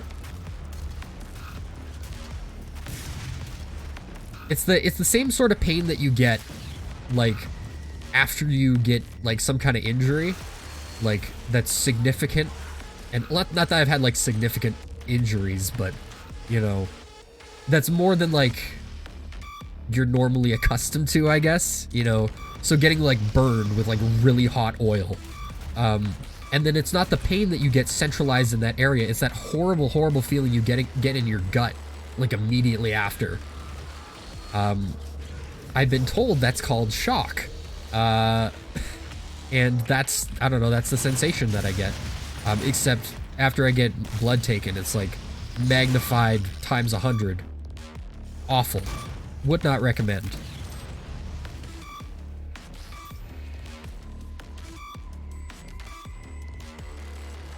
We got any? Oh, we got an imp over here. He just went flying. Wait, what is this in-flight mobility, like, rune? Like, what am I unlocking here? How am I doing that? Kill 30 demons midair. That works. Okay, now we got Mankey and a couple of these pinkies. This fire's not hurting me, which I'm kind of glad about. It's like steaming, but I get fire smokes, not steams, but you know. There's like indicator to tell you like, hey, danger, stay away from here. Now I'm like jumping with every shot that I take. Oh, the shots I take. Metallica. Yeah, Metallica. Metallica Saint Anger. The song is not Saint Anger, but... What is that song? Shoot Me Again. That's it. I was like, what the heck is that song called? That is actually exactly what I thought, because it is what I just said. Let me just take that guy. Oh, that counts for the in-flight mobility? Sick. Okay, so that didn't work. Direct hit. Justice. He's got, like, no face. I took his face off. Like Nicolas Cage. True story, I've never actually seen all of Face Off. It's probably a movie that I need to watch. I've seen bits and pieces of it on, like, cable. And that's like, it. That's my Face Off experience. I understand it's like a legendary, like, Nick Cage film. But, yeah, I don't know, I've never seen it. Not in full.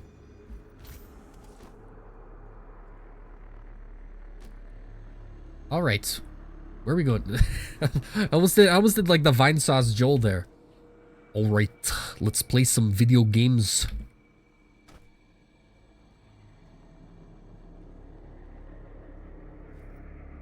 Oh, we're going up here. This is such a nice little reinterpretation of that texture. It's cool.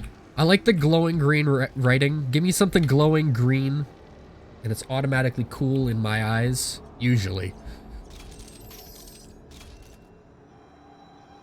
This is the last one here, and then after that, we're home free, aren't we?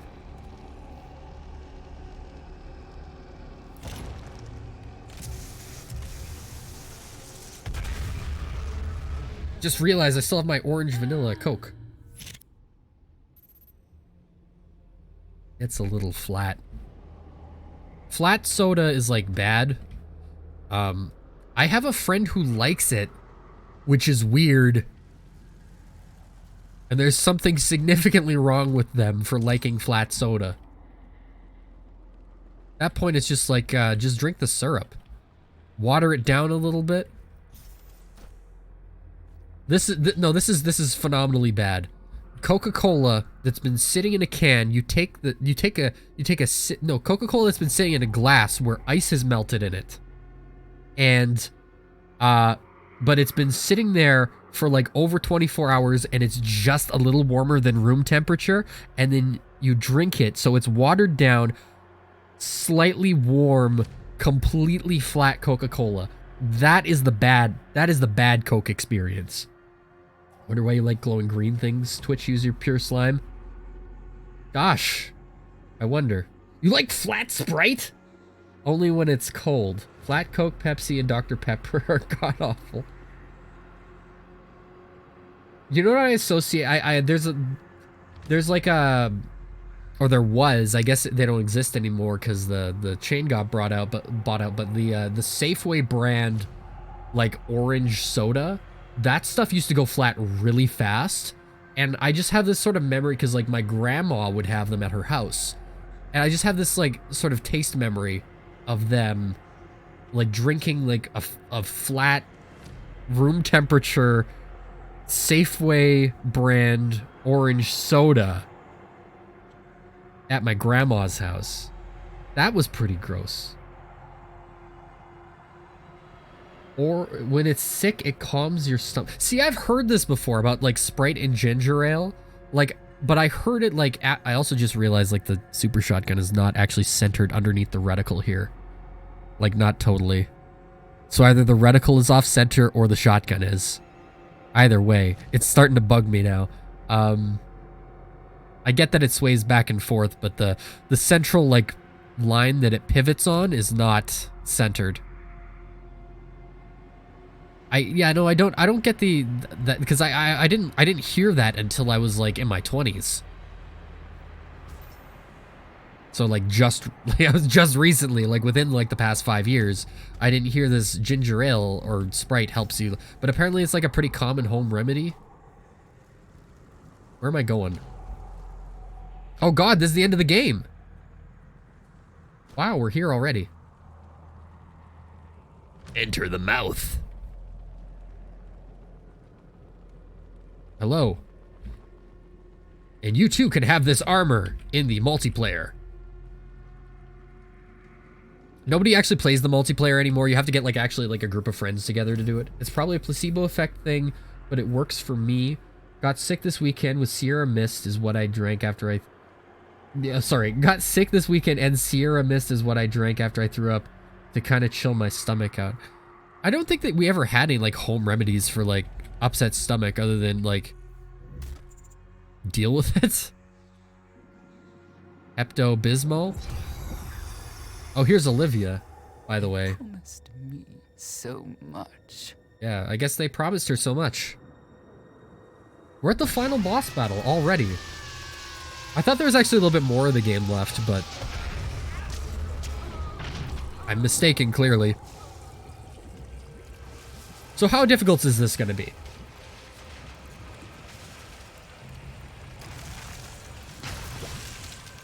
This might be a little gross, actually, but as we see the Spider Mastermind here, but talking about, like, upset stomach, I would say, like, maybe about a year ago was, like, the last time I threw up, and it was, like, really bad. I've never, like, projectile vomited before, but, like, I did then, and oh my gosh.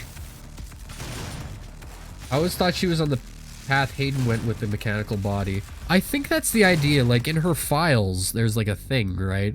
Just pause the final boss battle to look at the codex. UAC personnel. Olivia Pierce, head of biochemical research at Argent facility. A few months after arriving at the Argent facility, Olivia was diagnosed with acute idiopathic scoliosis. I don't know if that's actually like a real thing. I know scoliosis is, but I don't know if that's... The cause of this deformation is unknown. Given the option of being permanently wheelchair-bound or undergoing experimental augmentation procedure, Olivia chose to become RoboCop.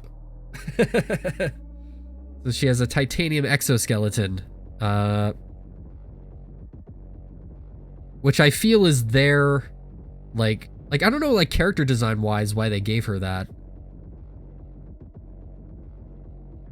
Although the exoskeleton allows Olivia to stand and move on her own, it causes her excruciating pain.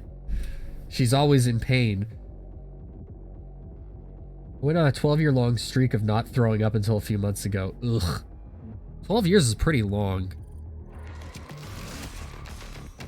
I never really counted how long it was between, like, my throw-up sessions, but I think the time I had before that, and I realize this is a gross topic, so I'm sorry, but,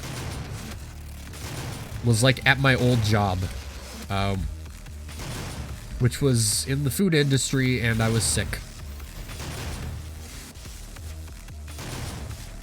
Oh, get off of me, dude. I should probably, like, be doing this. And miss totally, and get fried. This could be a while.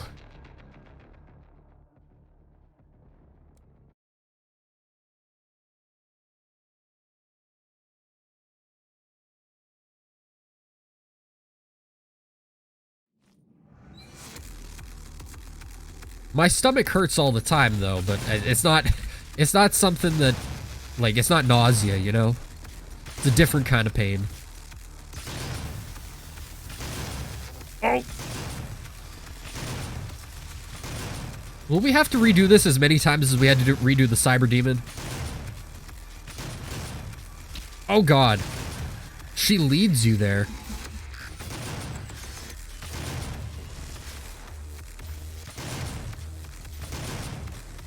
I'm glad we have this in-flight mobility, because it's actually helping me, like, dodge things and stay on the platform.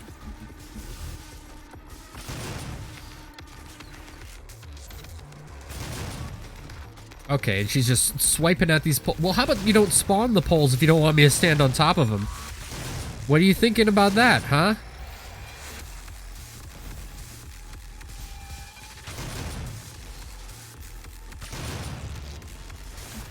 It's kind of weird because, like, the Spider Mastermind in, like, Classic Doom is, as long as you've got cover, little bit of a pushover. Oh gosh, but they just make her, like, go nuts here. Maybe a trial and error thing, since the harder difficulties add new attack patterns. Like, the mines are new to me from playing on normal. I was aware of the mines. I seem to recall them, but I don't know. You'd be better off with MG or chain gun right now. SSG is only useful the closer you are. Yes, like the BFG stun still works, right? Like, I can do that. I hope.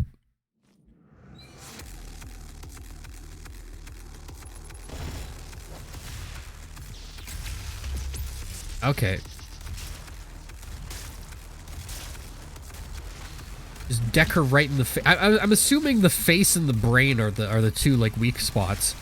I don't really remember.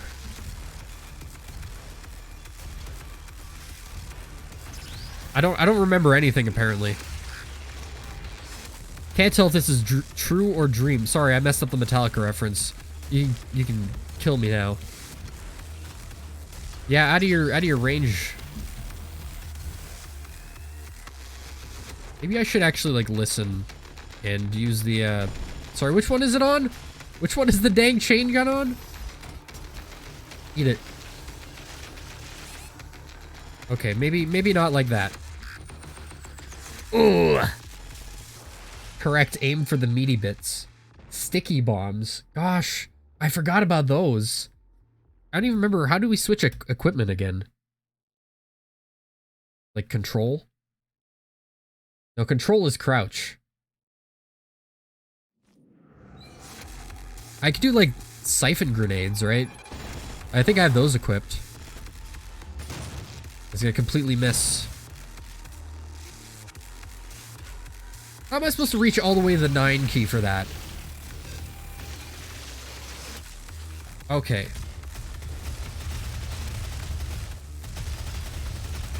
We're fine, we're fine. She's just a little angry, a little ornery. You can make her twitch like that, too. I did only play this boss battle on normal, so I don't know. Did that rocket, like, pass through her? Also, why do I not have the, no, on the rocket launcher, why do I not have the, remote detonation enabled? That's what I want. Okay, this is bad, because those things electrify, right? Or no, they're just explosions. Maybe they are new. I remember there's, like, an electrification thing. And maybe I was confusing it with those things. So I don't know. Pardon me, you're going to pack a bowl. Well, alrighty then. Oh! Dang. You seen Kong Skull Island and they do like that Cannibal Holocaust quote-unquote tribute shot where like the guy gets like impaled down his mouth? But it was like it's like a spider leg. That's what happened to me there. They delayed Godzilla vs. Kong. That's old news, but I was kind of, you know, looking forward to it, obviously, and it was supposed to come out this month, I think? And they were like, no, we're basically, like, reshooting the whole movie. A ton of it is CG anyway, so... I'm like, dang, you know, Millie Bobby Brown's gonna be, like, 100 years old by the time, you know, and she's gonna be playing, like, a 12-year-old still. It's like Stranger Things Season 4 is... That got announced. This is just the Millie Bobby Brown universe, and we're all living in it. Those It and Stranger Things kids are like in everything now. Like the actors who played Stan and Beverly are in I Am Not Okay With This, which is just out on Netflix now, which I heard was very good. I haven't seen it. And that's done by the producers of Stranger Things. Everything's interconnected here, man.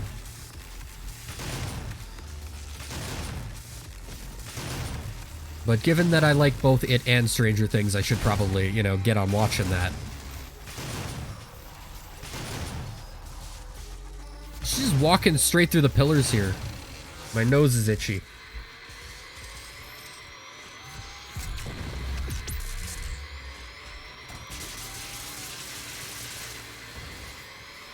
Just soften her up. Uh-oh, everything's blue now.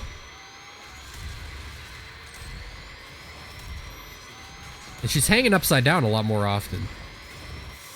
Oh god! See, that's what you're talking about there. Oh gosh, the spikes come out of the platform too.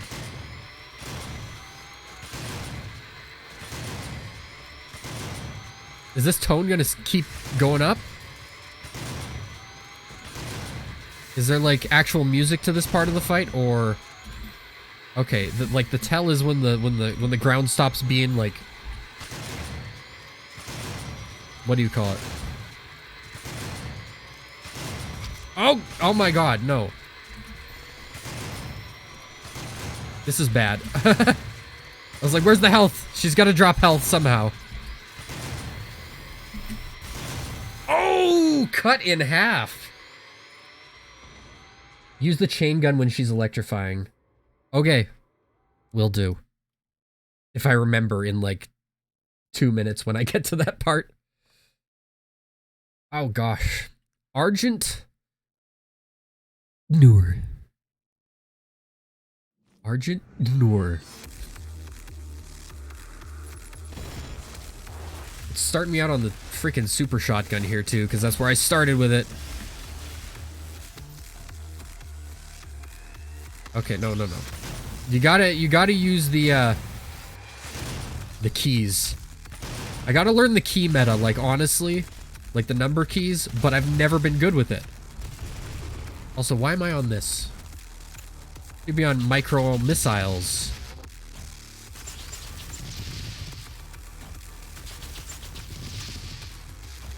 I also didn't get the upgrade on this thing, apparently, that allows me to infinitely, like, shoot them. Also, that's not doing very much damage. She is so fast.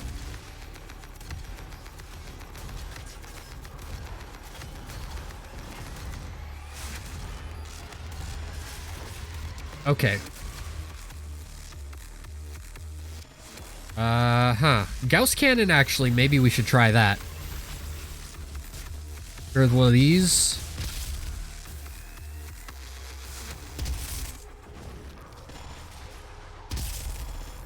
Oh, gosh. There's so much meat just everywhere. All the time. All meat all the time. You know what? That's what I should have done to get my health back, was I should have siphon grenaded her. Siphon grenaded her. Words that have a D sound at the end that you already think is in past tense. Well, technically past tense using the... oh, gosh. I thought that would have gone above me. Past tense using the figurative future tense. You know what I mean?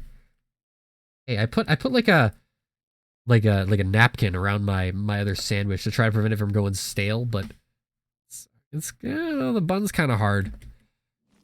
It's probably gonna be edible. It's gonna be fine.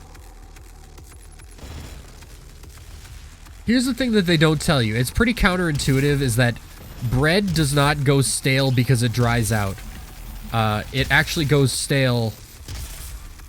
I should crouch there, honestly. It goes stale actually because it gets moist.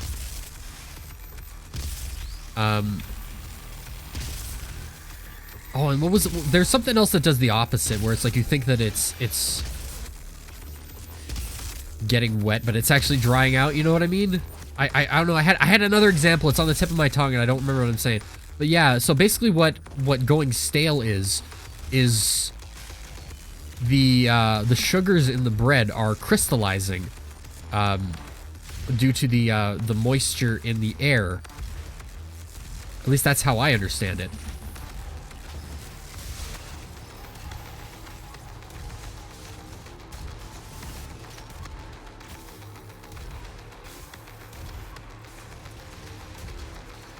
Okay. It seems so like obvious to think of things going stale as being... I didn't even realize there's little yellow like grenade behind you indicators. Watch out, dummy. She threw grenades behind you. Better get away quick. Like, it just seems intuitive to think of going stale as something drying out, but that's not the case at all.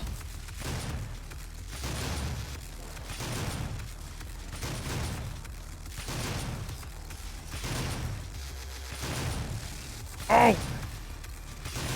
Learn the attacks, man. Just...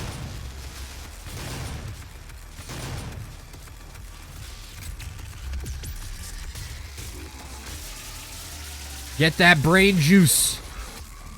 Split that gray matter. Didn't expect that to work.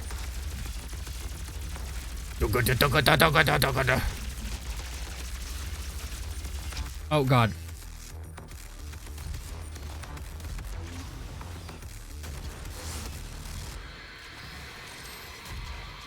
Thankfully, I'm getting stuff out of this. I think I just needed to aim for the brain more.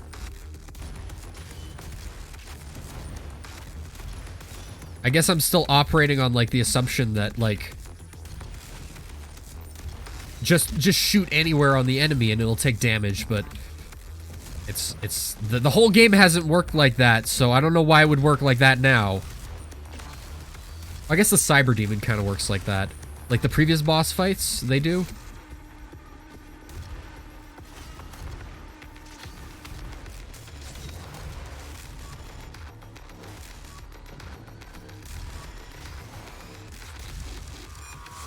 Hold on. Red goes stale because I make it. If you die this time, you want to try stunning with one BFG shot, firing the second one once she's stunned. Damage is magnified. That would make sense.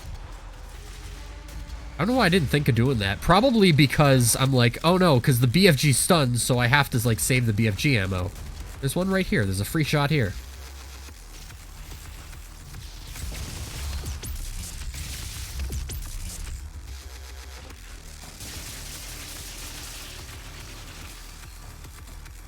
All right, probably good. That was a good suggestion. Thank you.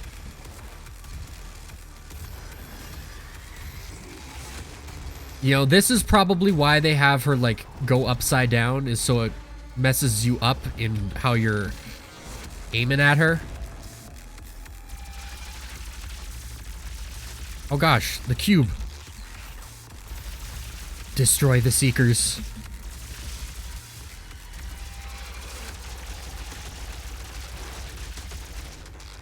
Hey, I'm almost done here. Out of ammo. That'd be really funny if you could actually, like, chainsaw her. BFG is out of ammo, but that's the final, I was gonna say final smash. It's the glory kill you do on her at the end. Oh my god, she's getting way close in my face there. She's hiding. Oh, this is the desperation phase.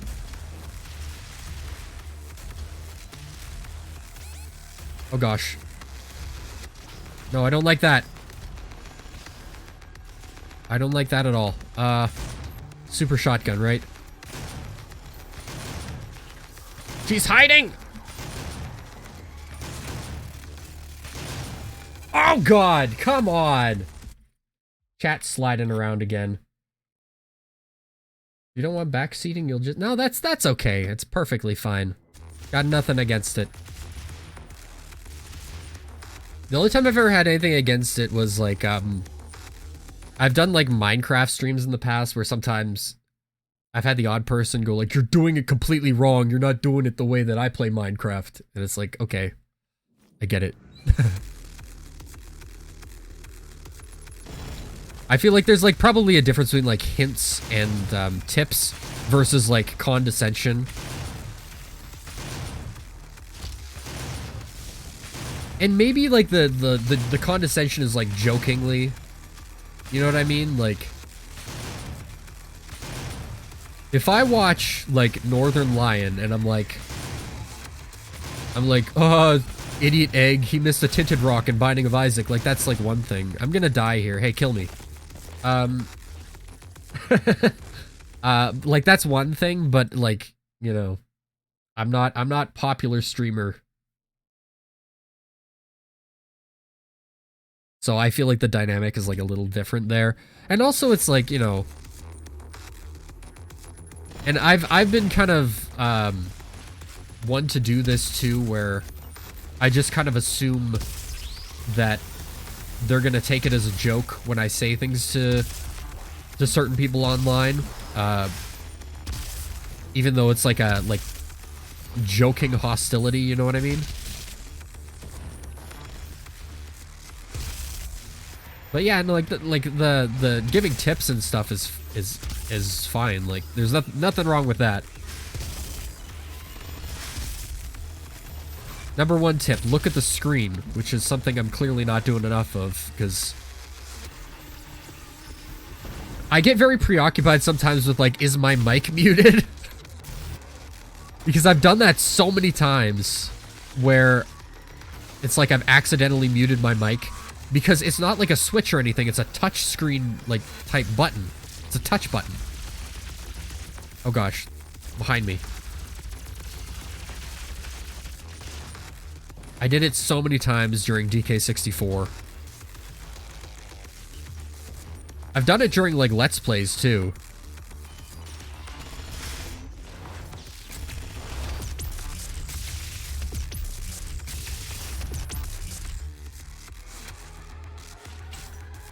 No. Oh gosh, I hit the wrong key. Yeah, that's right. Fill me back up, baby.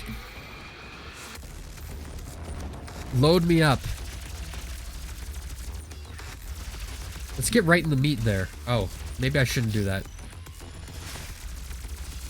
Is there any more? There is more BFG ammo. Look at that.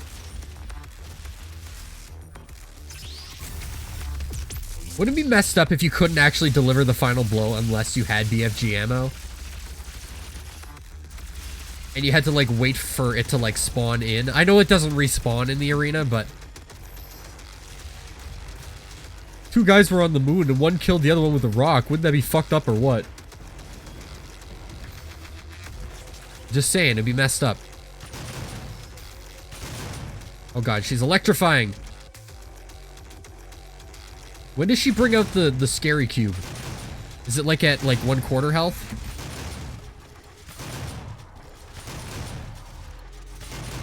I think it might be. Oh gosh, come on!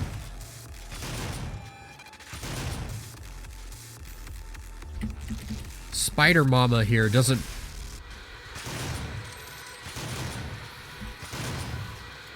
Do you get that full health refill, like, regardless? I feel like you do.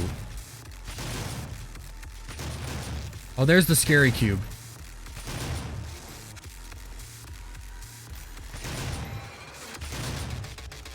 No, no, no, no, no. Come on.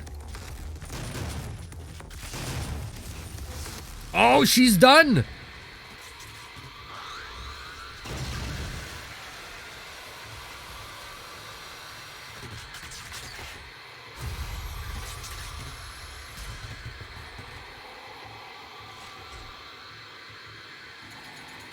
Is it this button? I don't, why isn't it letting me? There we go.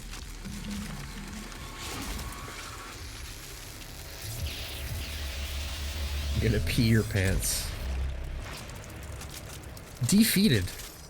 Jello brain. Gold guy. Wow, we did it.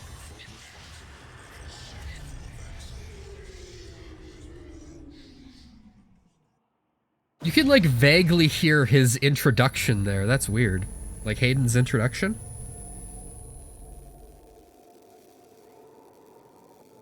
Okay, my orange vanilla Coke's kind of gone flat.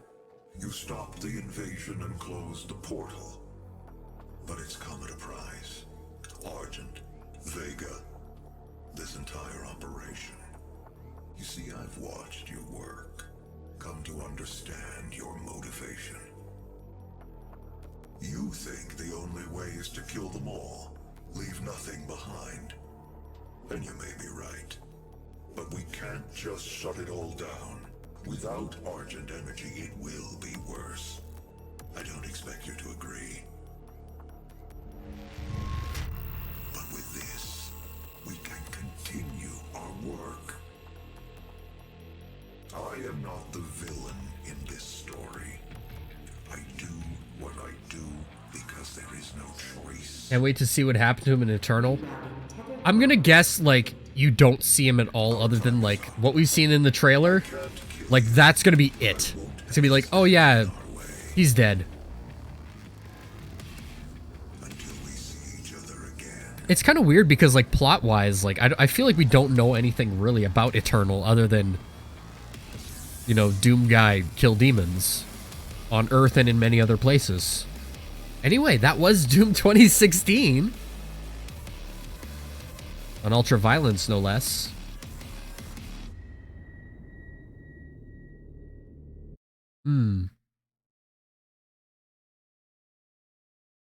Roll credits? Yeah, there they are.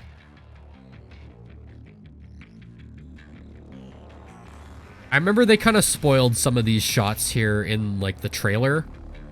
But they replaced the text here with like, fight like hell and stuff. And, I remember that trailer before it came out, like, officially, there was, like, a temp version that actually got leaked, and it had these credits over top of it, and they just pasted, like, fight like hell, on top. I actually have that file somewhere. I think I probably find it. We're gonna, I guess, watch it anyway. Remember all the good times we had with our plasma gun? Doom Guy goes against the perpetuators of the cycle of hell. Well, I mean, yeah. But how much do we really need to know about Eternal that's, like, plot-wise? Because most of the plot in this game is very background. It's mostly just the setup. That's just like a slight update of the classic Doom story. You know, this one having to do with, like, an energy crisis instead of just, like, teleporter experiments. I want to know nothing about Eternal's plot going in. Yeah, me neither. Nothing more than I already know. Well, okay, so, like, I know, like, I've seen some leaks that I don't know if they're true or not, in regards to, like, bosses and stuff, and I feel like they're not anything different than... It's not anything different from what I expected, and I probably would have been disappointed if it didn't go that way, but I mean, we'll see. I don't know how it's actually going to turn out. Only seen stuff extrapolated from release footage. Yeah, and you can't always trust leaks too, that's the other thing.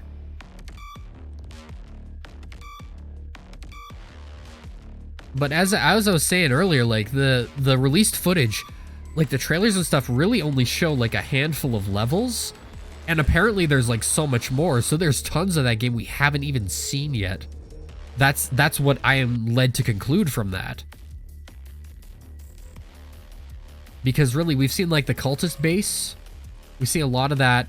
We've seen like some of like Earth under Hell. We've seen like the city, like swamped in gore and stuff, and he's going through like the shopping mall. Like we've seen that. We've seen a little bit of like the Hell, like the fire, brimstone, lava kind of stuff, and we've seen a little bit of like a castle level, and like that's like really it. Estimated we've seen like 5% of the whole game, probably more like 15% or close at this point, closer to release. I mean, yeah, that's definitely what I'm thinking as well. I'm ready to be surprised by the game. Because really, like, that's all you really need to do is just show off, like, a small selection of stuff from the game. And then, you know, blow people's minds with the content when it comes out. I think that's the UAC, like, talkie guy in the hologram there, but, just like his real model. And of course, I was so happy when I saw this for the first time.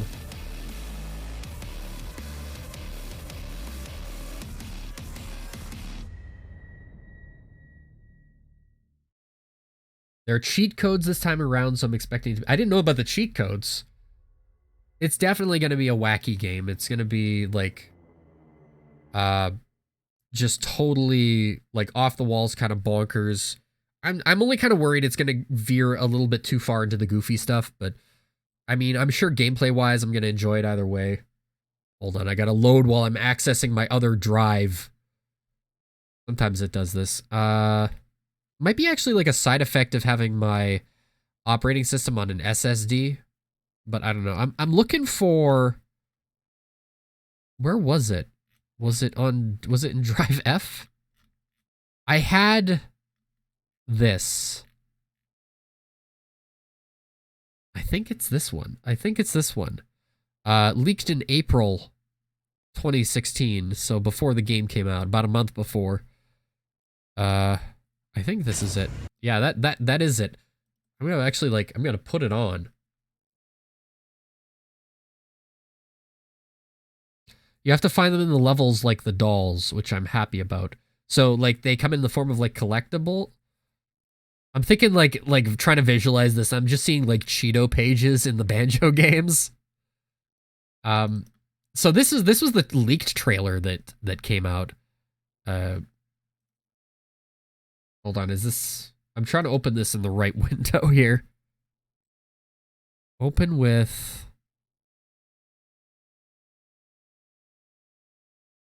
do I want... Open it with... Try that. Ah! That was loud. How do you full screen? That's how you full screen. Okay.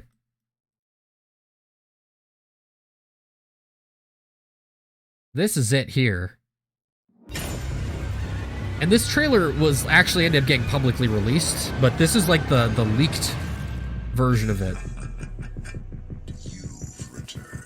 And it doesn't have the final music in it. So this may be like bad to show.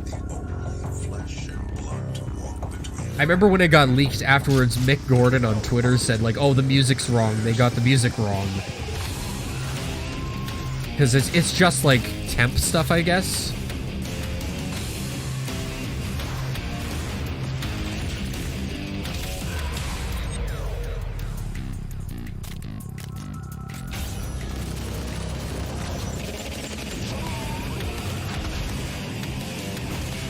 But you can see how they've like pasted like text to be removed and stuff like that over top of everything.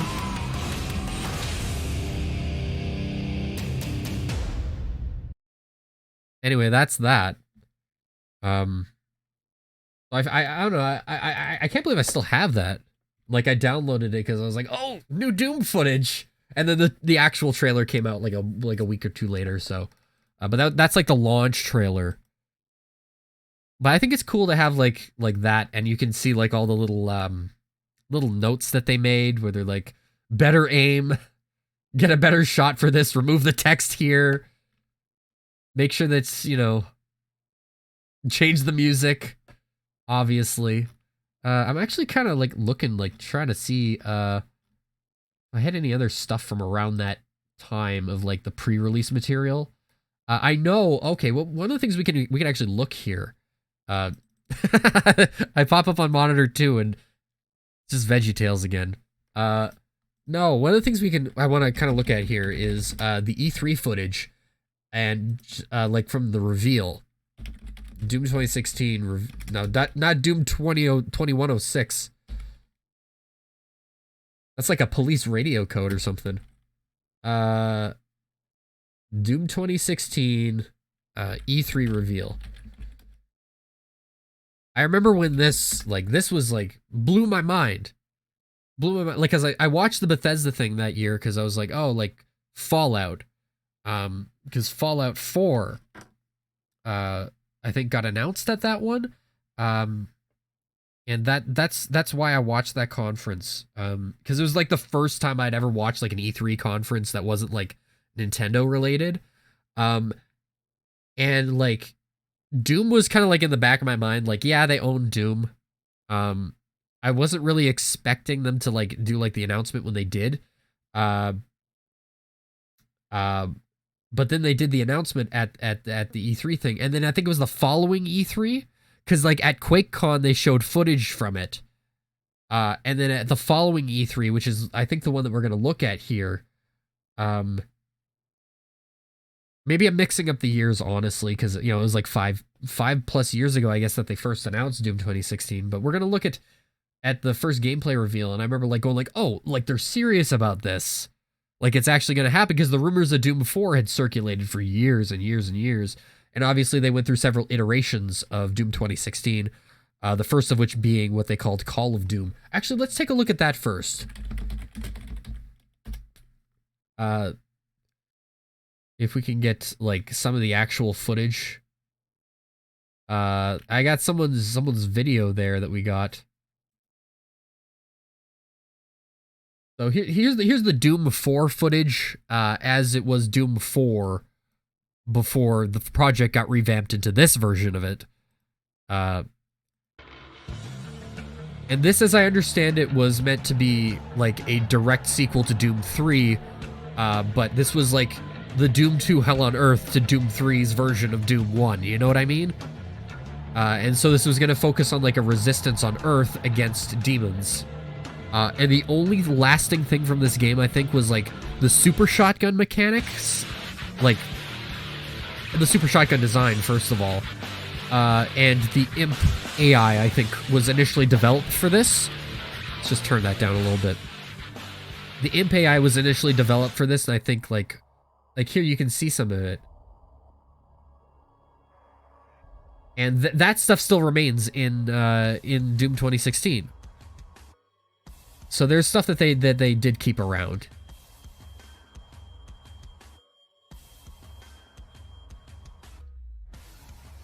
So like the Imp animations, the AI, like they're gonna teleport all over the place too, which is kind of strange.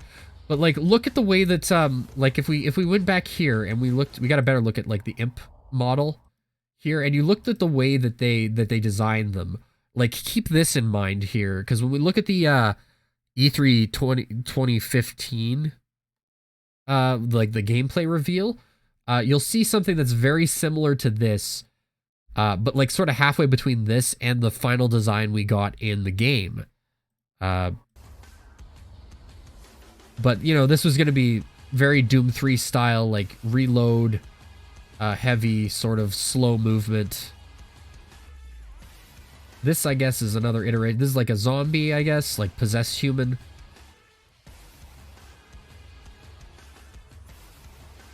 But you can see there was going to be like a melee system, which eventually became the glory kill system. These guys are just kind of gross.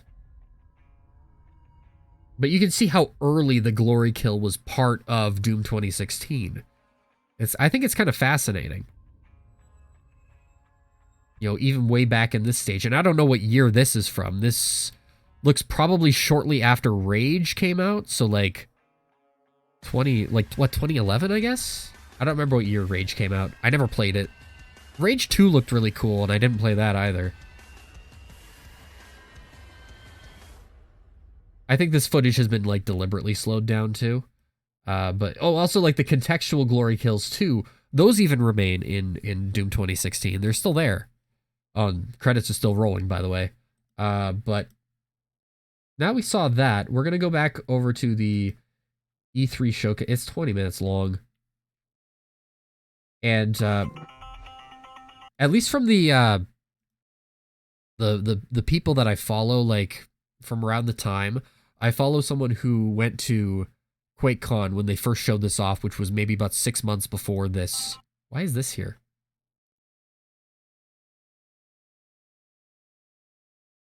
It really wants me to click reaction, but I don't know. I know what my reaction was. I was like, wow, this game looks great.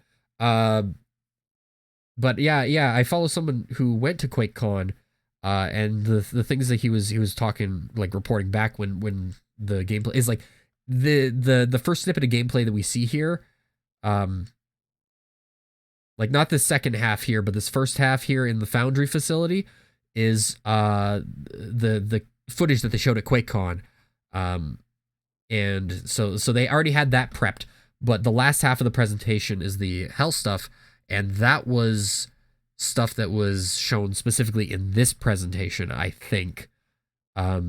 So between QuakeCon and when this presentation was, I don't think much really changed about the game, but this is like circa like late 2014, early 2015. About a year or so before the game was released. When was this? So this was June 2015. Oh no, I guess QuakeCon was like in August the previous year, wasn't it? Let me just double check that. QuakeCon 2014 was July 25th. No, hold on. That's what date it was, like this past year.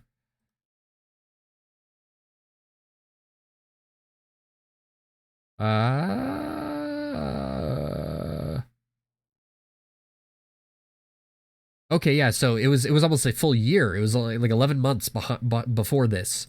It was July 17th through July 20th, 2014. And that's when they showed this first half off. I've been talking too long. I don't think we're gonna watch this whole thing. I'm just gonna skim through it. In 1993, a small studio named id Software made a first-person shooter called Doom that forever changed gaming.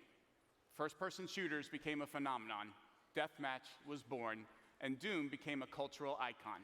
To this day, Doom is considered one of the most important and influential games in the history of our industry, and tonight... I said I wasn't going to watch this whole thing, but... Doom. Thank you. Our individual gaming All right, histories, so let's get into the actual gameplay here. Because this is Foundry, you know, they're showing the animation that ended up putting in at the very start of the game. Some other key differences you can kind of note right off the bat, I think, are like the HUD is not colored.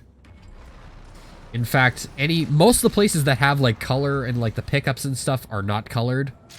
I guess that was sort of the minimalistic design they were going for initially, but then they kind of realized that wasn't functional. It's kind of amazing, like, even this early on, before they kind of got into more of the groove of what the game was about,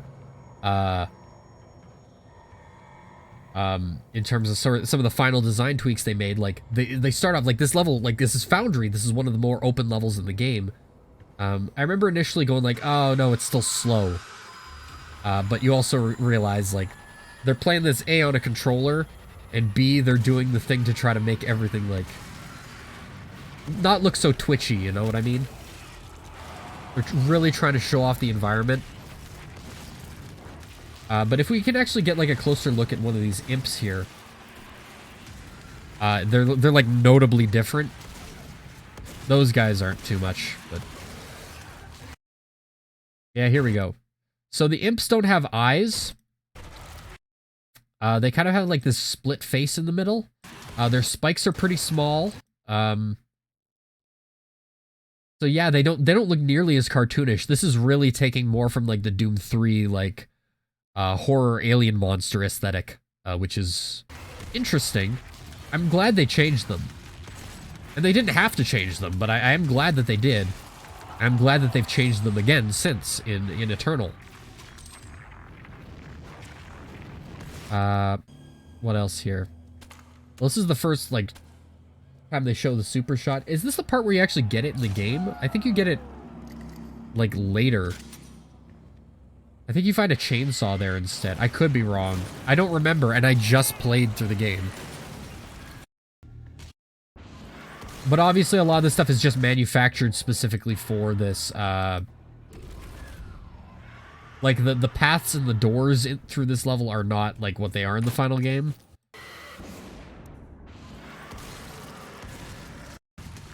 Gosh, I remember just seeing, like, the weapon wheel thing and going, like, oh, wow, that's so cool, and then, like, I never used it. Like, I liked how it went into, like, bullet time for it. But you can see that the imp, like, the animation, like, the rig, stayed the same. They just modified the model. I also don't think that's there.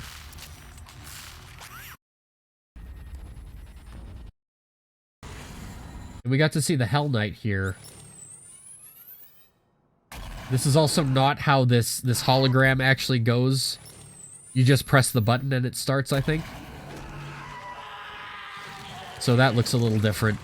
Welcome to Beta 64, by the way. That's what we're just doing now. And so, like, obviously, like, the Hell Knight, I don't even think it changed much, like, the design of it. But, you know, the Hell Knight looking like this and the imp looking the way it is definitely is bleeding over from Doom 3. And then they really wanted to show this kind of stuff off. Got a good laugh out of the audience there. Which I feel like that's like a remnant of this part of the game's development, like having like, oh, we're gonna smash this guy's head into the retinal scan, or the hand onto the fingerprint scanner. I feel like that's a remnant from this part of the game development, when it could have easily just been a key card.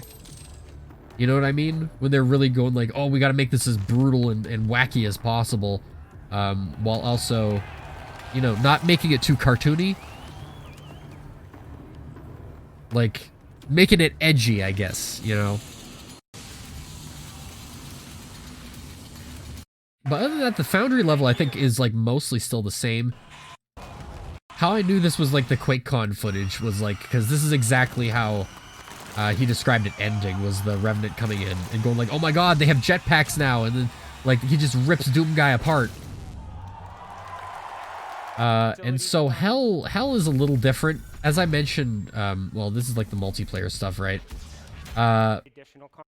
So Hell is a little different because, when I mentioned when I first went to Hell there, that initially the game was very yellow in Hell. This is the snap map stuff.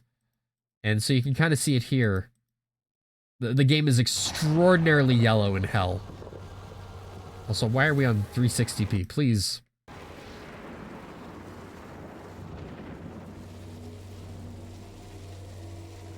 And so this is Kadinger Sanctum, and it looks mostly the same. Other than, like, they took the yellow haze away and they made it orange instead. You know, they don't have the light poles thing here. You go just straight this way, which I'm sure this part was just manufactured for the demonstration, because you don't actually, like, jump down into this arena from here. There's so much more to level before you get to this arena. But they probably just took out a rock there to to make it faster, you know?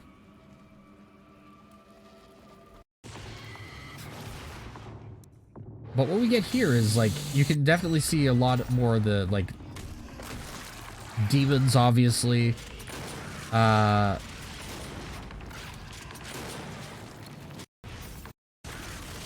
There's one thing, because, like, the Pinkies show up. Like, well, the Spectres show up. And it was our first glimpse at the Pinkies, because, like, he blasts them apart. I might have even shown this before. He, like, blasts it apart, and it's a, you know, because the Spectre is just the Pinky, right? We actually got to see what they looked like. There's the Spectre.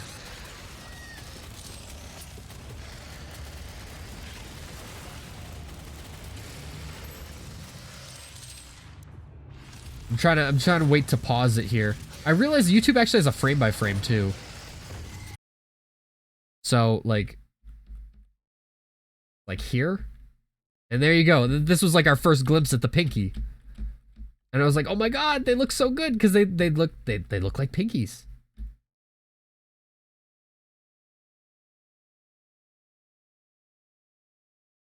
I like their posture, the way that their face looked. And then the thing at the end here is, of course, they have like the Cyber Demon reveal, which is making me like wary about the way that they've handled the Tyrant Cyber Demons, as they call them in Doom Eternal, is like, because they're like common enemies, or like semi-common anyway. Oops. And this was just for show, as it turns out. Like having the Cyber Demon show up there, I thought the Cyber Demon was going to be like a tank enemy, you know. There's also no reason for this little corridor here, as we found in the game. And the Cyber Demon, I think, is probably one of the first things they designed, because, like, they had that reveal trailer with the Cyber Demon in it, like, the previous year.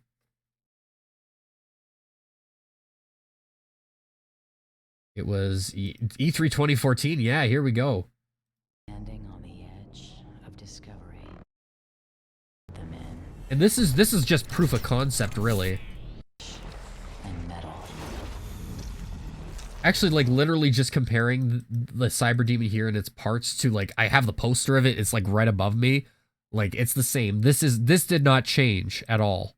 Now this brave new world has gone to hell. Tyrants and Cyber Demons are meant to be two different enemies. I'm not sure about that. I don't know if these Cyber Demons are going to show up in Eternal. I think it's just going to be like the Tyrant design, like the old school Cyber Demon design that they've showed off. I'm not sure. If they both appear, then yeah. But I saw like a panel interview they did, and they said, well, the ones in this game, like, they're called Tyrants, but we consider them like Cyber Demons because Cyber Demons they see as they said we're like a class of enemy rather than like like one particular design, you know. So the Doom 3 Cyber Demon is a Cyber Demon. The classic Cyber Demon is this one. Oh no, it's just gonna be Tyrants? Okay, well, you know. So, well, the ones in this game are called Balgars, actually. That's their like official name in this game. And the one that shows up in 2016 is called the Cyber Demon, because it's a Balgar demon that has been modified with cybernetic parts. So I guess the ones that show up in Eternal are like their title is like they're Tyrants, but they are Cyber Demons because they are cybernetically enhanced demons, I guess, technically. Anyway.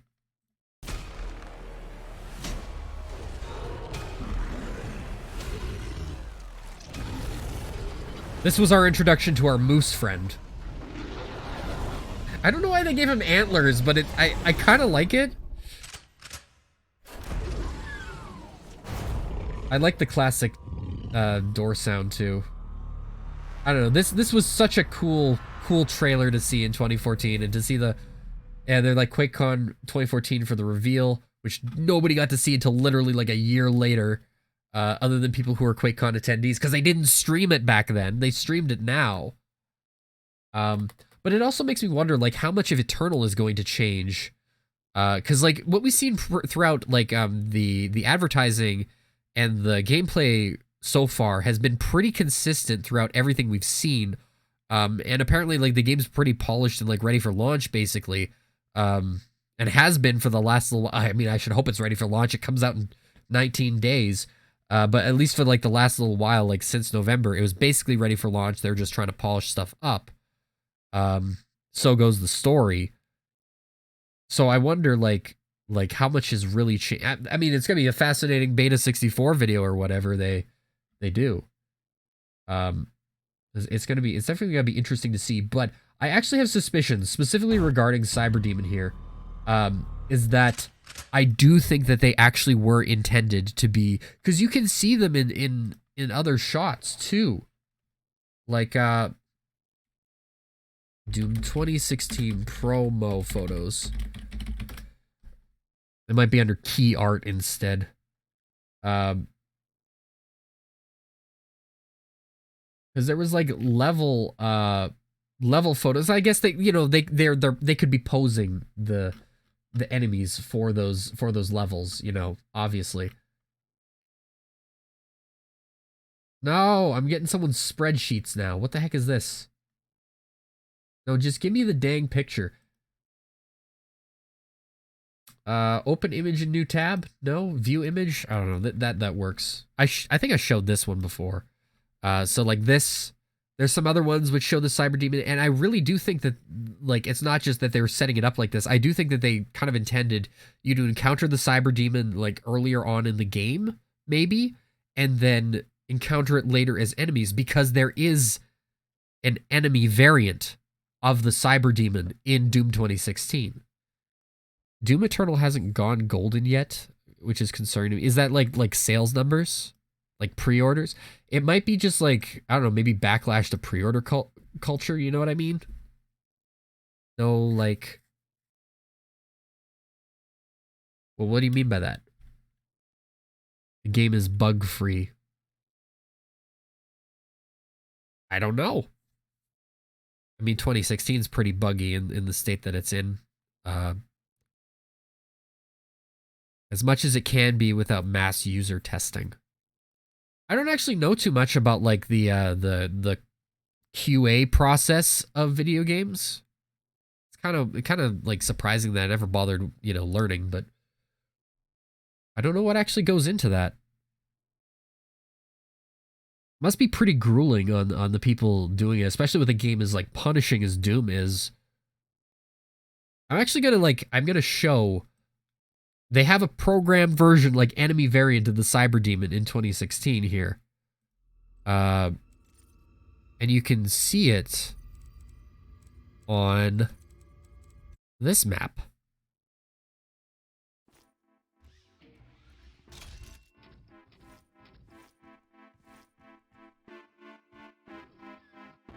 Which is, of course, the Tower of Babel map. Classic Doom, but he should be around here somewhere.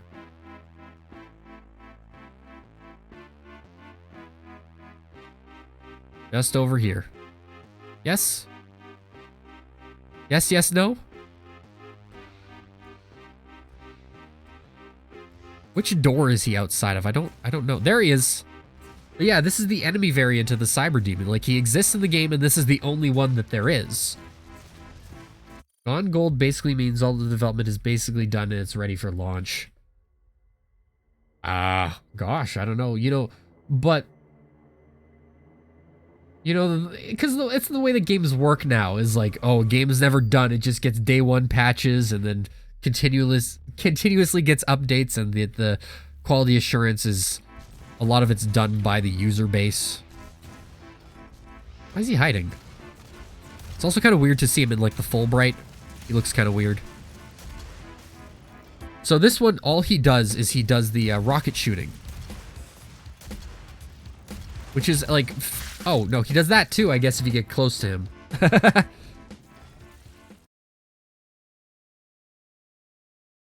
So I have lied, essentially. It feels like I could jump up here, but I gotta wait for the button to be pressed. So weird. Here he is. He's so angry.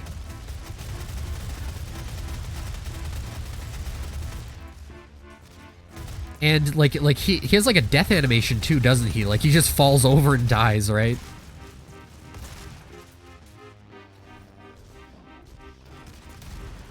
"45 rockets to kill Cyber Demon. Shoot at it until it dies." So like he does that when you get up close. So that like they've programmed like he's got some of the boss moves, but it's like an enemy version of him. Somebody went and did this. Somebody went and did this to put him in the game. It can't have just been for this level, because I feel like these levels were like an afterthought. This has been my theory since I first encountered this. Whee! I actually kind of jumped out of my chair a little bit there. I should probably just go run and get more rockets.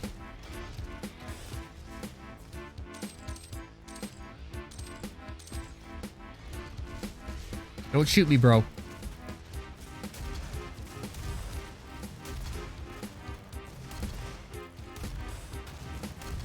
Okay, I got kind of like weave through his fire there. Because he doesn't do like the volley of 3 rockets and then you get like a little short break. It's just continuously firing like... How many is that? That's like 15? He just keeps shooting them. Where is he storing all of them? That's my question. Storing them in his big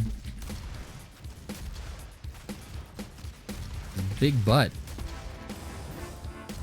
Just don't let him get too close to you. Oh boy. Maybe the reason why he was removed is because in the fast-paced combat of the rest of the game, if he was removed, you know, in that capacity, in the fast-paced combat of the rest of the game, he was deemed too difficult. I can entirely see that as like a legit reason.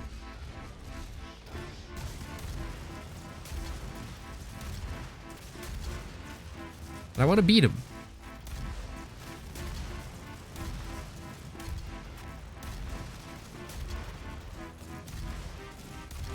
Oh gosh, he's just getting way too close to me here. It's weird how like we have the double jump upgrade, but we don't have the some of the other weapon upgrades, like, or any of them. Yeah, no, you are not doing that.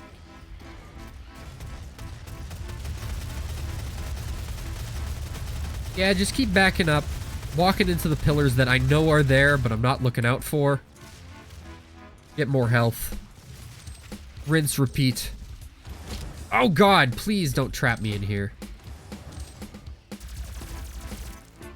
Oh, he's freaking out. He's not built for this level. See, this further proves my theory. Where are you storing your ammo, huh? That's a good question. Where does Doomslayer store everything? Oh, this is why we only have to have like 2 weapon limits. He's just spanking me here. Sorry, but a character just carrying an arsenal with him, like that's just totally unrealistic. We should really enforce 2 weapon limits on all first-person shooters and don't stop. Oh, come on. Don't stop. I just want to beat him. I just want to beat him at the slow speed that I'm moving at. I don't even have the SSG. I gotta do rockets with him. He's just going clank, clank out there. He was waiting for me. He's kind of ruthless. Oh, I hit him in the head. I don't think he liked that very much. Why doesn't he get hurt by his own splash damage? Not that original Cyber Demon did, but... Listen. I'd also like to fire rockets a little bit faster. Stop getting too close to him. That's key part here. Also, what the heck? Getting stuck on the edges of the building there. Hey, bro. Oh, he can shoot through there? Of course he can. Well, I am gonna go find more health. I still got that other health sphere over here, right?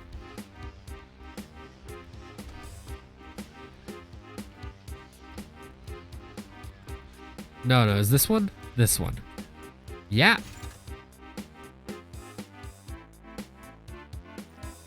We don't even have no super shotgun here. We just got the rockets. I don't know what part of the map he's on now. He's somewhere. He's lurking. Wouldn't it be funny if we're just like walking in circles around each other? Auto map. Be kind of funny if it also displayed his location here too. Just a funny thought. You can take that as a free little joke from me to you. Hello.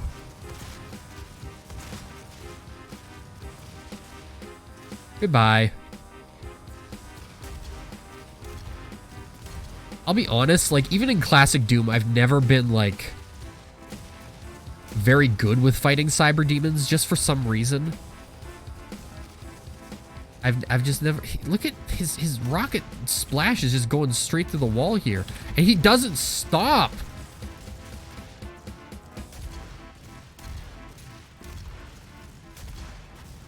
Just keeps going.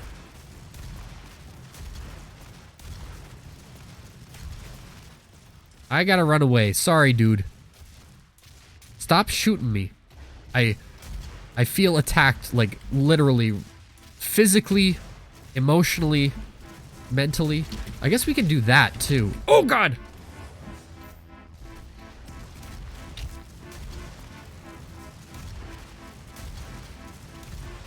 This level is just made to test this variant of the cyber demon where he just incessantly fires rockets.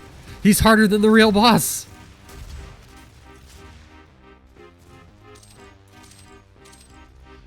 I'll just duck out and, you know, come around the other side. Make your day, I'm sure. I want more of that orange vanilla Coca-Cola, but I don't want to drink my flat one. But I also don't want to get a new one. That just seems like a waste. I should have drank more. Where is he going? He's backing up.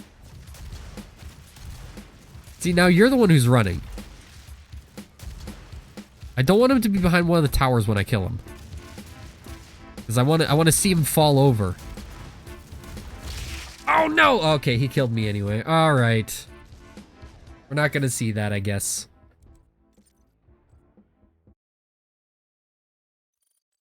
Here's what I'm talking about with I get it, it's the Doot Revenant, but like they changed its face, so like now it's just more like a muscly skeleton, as opposed to like, he looks more ragged and like his neck is thicker here. He looks more like ragged and skeleton-y in Doom 2016, and this is Eternal. Slayers Club stuff. The other thing here is arcade mode, which is pretty cool. I like arcade mode mostly just because it's very it feels very Tony Hawk. Can't guarantee we're gonna get this level's actually pretty long. I don't know why I picked this one. Probably because I know it the best. Let's just fix our loadout here because they always start you on something silly.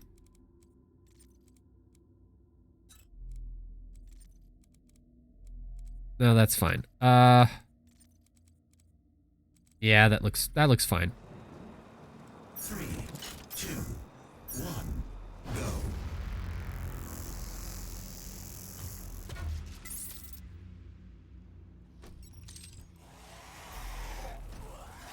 These guys, you just beat them up.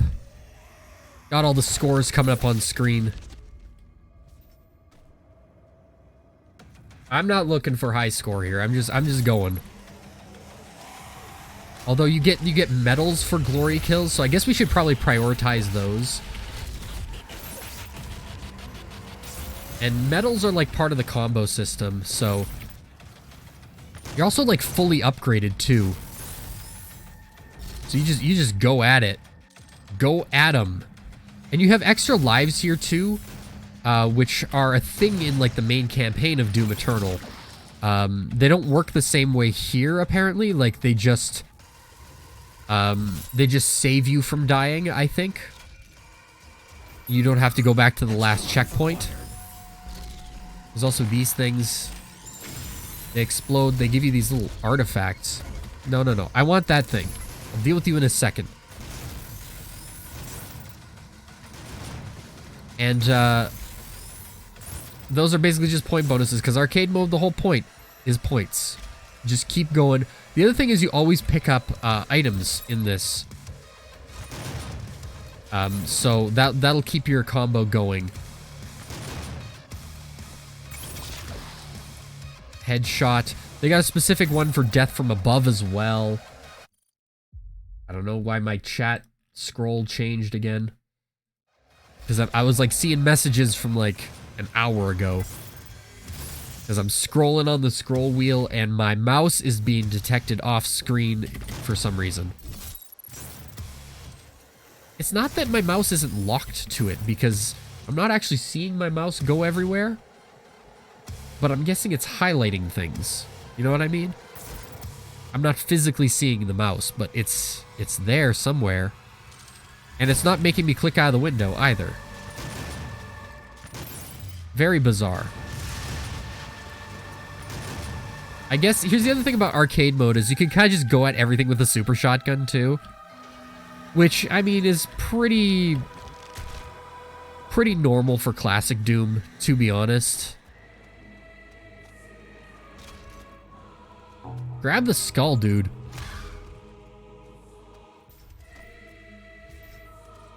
We're just gonna continue this. Oh yeah, this level is super long.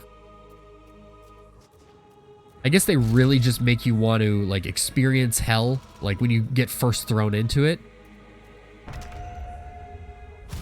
This is like a 15-20 minute long level if you don't die, right? Commitment. They also remove the Slayer's Testament tablet or whatever it's called there.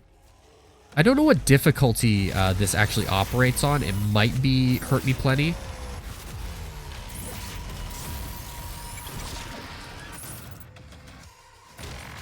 I also wonder if you could like farm the summoner for points here. I don't think you can though. Oh no, give that to me. You can probably use it for like a little bit and then it'll probably stop spawning enemies just because it's arcade mode, or maybe that is a way to break it. But either way, I don't really want to commit to that. Hello? There they are.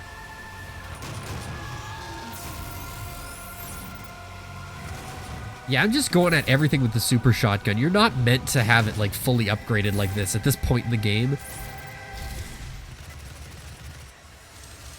I think we also, do we have chainsaw?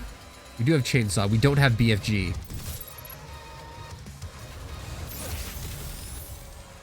That was weird.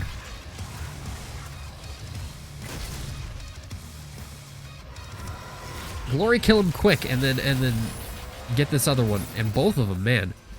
I think it's the summoner that's bringing these in, so maybe I am right. Because we have a second one, right? It's the double tap with the super shotty. That's what takes him out. Hello? Oh, just a couple of buffoons. Just hanging out. I get killed by an imp. Man, I'll be disappointed. Come back here. Okay.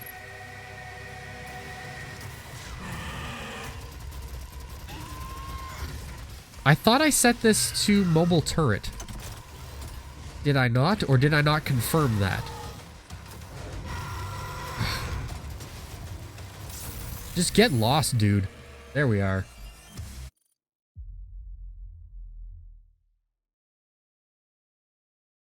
apologize. Gotta head out since I got 10 a.m., but I'll talk to you later. Thank you for dropping by. Sorry I didn't see your message until now because my chat did that scrolly thing again. You're still around. Have a good night. Thank you for dropping by. Can I get there? I don't even know. Like, because I have to get up there, don't I? Ugh. I don't even know if I'm going to finish this, to be honest. Like, this dang level. Keep going, keep going.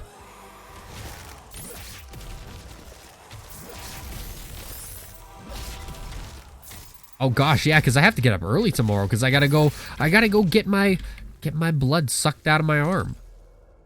There's nothing that way either. Where am I? Blue key. And then we gotta do this combat arena, and then we have 2 others after because we revisit this one with the Caco demons this time. Hold on. No, super shoddy dude. Yeah, and then we go down here, and then we do the Caco demon fight. Ah, now I can't see. I thought you were dead. I think I blinded him. I think that's why. Like, just by chance. Maximum multiplier. That's okay. Maximum multiplier. Wow, that's incredible. Gotta track these folks down. But I don't know if I'm kind of glad that I finished Doom 2016 on the stream, all prepared for Doom Eternal. I'm going to try my best to stream Eternal when it comes out. I've tried to block out, you know, a few days where I can just like play it, stream it. But I mean, that's up to the circumstance to see whether or not I can do that. Because who knows, maybe it might have some sort of technical specifications to it that's just my computer's not going to like it. Who knows?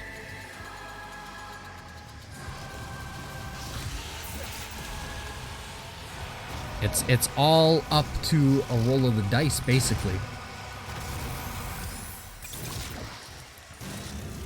Oh, and you know another thing is, because we got a chunk of this level left, so I might as well say this is about movies, because I talked about RoboCop 2. Other movie I watched, Doctor Sleep, 3-hour director's cut. Oh yeah, there's nothing up here. It's here. Doctor Sleep. I never read the book, and if you don't know, Doctor Sleep is a sequel. The movie is based on a book of the same name, which is a sequel to The Shining. So it's a Stephen King, and we're talking about the sequel to the novel The Shining. And now, famously, The Shining was adapted as a Stanley Kubrick film, which is maligned by its author. So Stephen King didn't like the adaptation because he felt like it lost a lot of the elements from the book that he considered very near and dear to his heart, or what have you. He didn't feel that the adaptation was very accurate, and didn't get his characters correct, didn't get the plot correct, didn't get the setting correct. For one reason or another, he just didn't like it. And I'm sure there's bound to be those cases, considering Stephen King has about like a million different film adaptations. So much so that he was actually directly involved in the miniseries adaptation of it, which basically like directly adapts the book, which I feel is not the best thing to do because there's so much stuff in that book that is virtually unadaptable. And so the film was sort of he wrote the sequel Doctor Sleep. And when it came time to do a film version of that, the filmmakers were kind of caught in this situation where it's like, okay, but the film adaptation of The Shining is so culturally ubiquitous, you know, its imagery is so striking, so recognizable, that there's no way that we can make a sequel with you know, this same setting and, you know, some of the same characters and still have it exist in the way that the book presents it, because, and I haven't read Doctor Sleep the book, but it follows, oh shoot, I have to get that switch. We're not going for score here, it's okay. Even though that's the entire point. So they were sort of stuck in this situation where, and the continuity between the book and the movie is different too.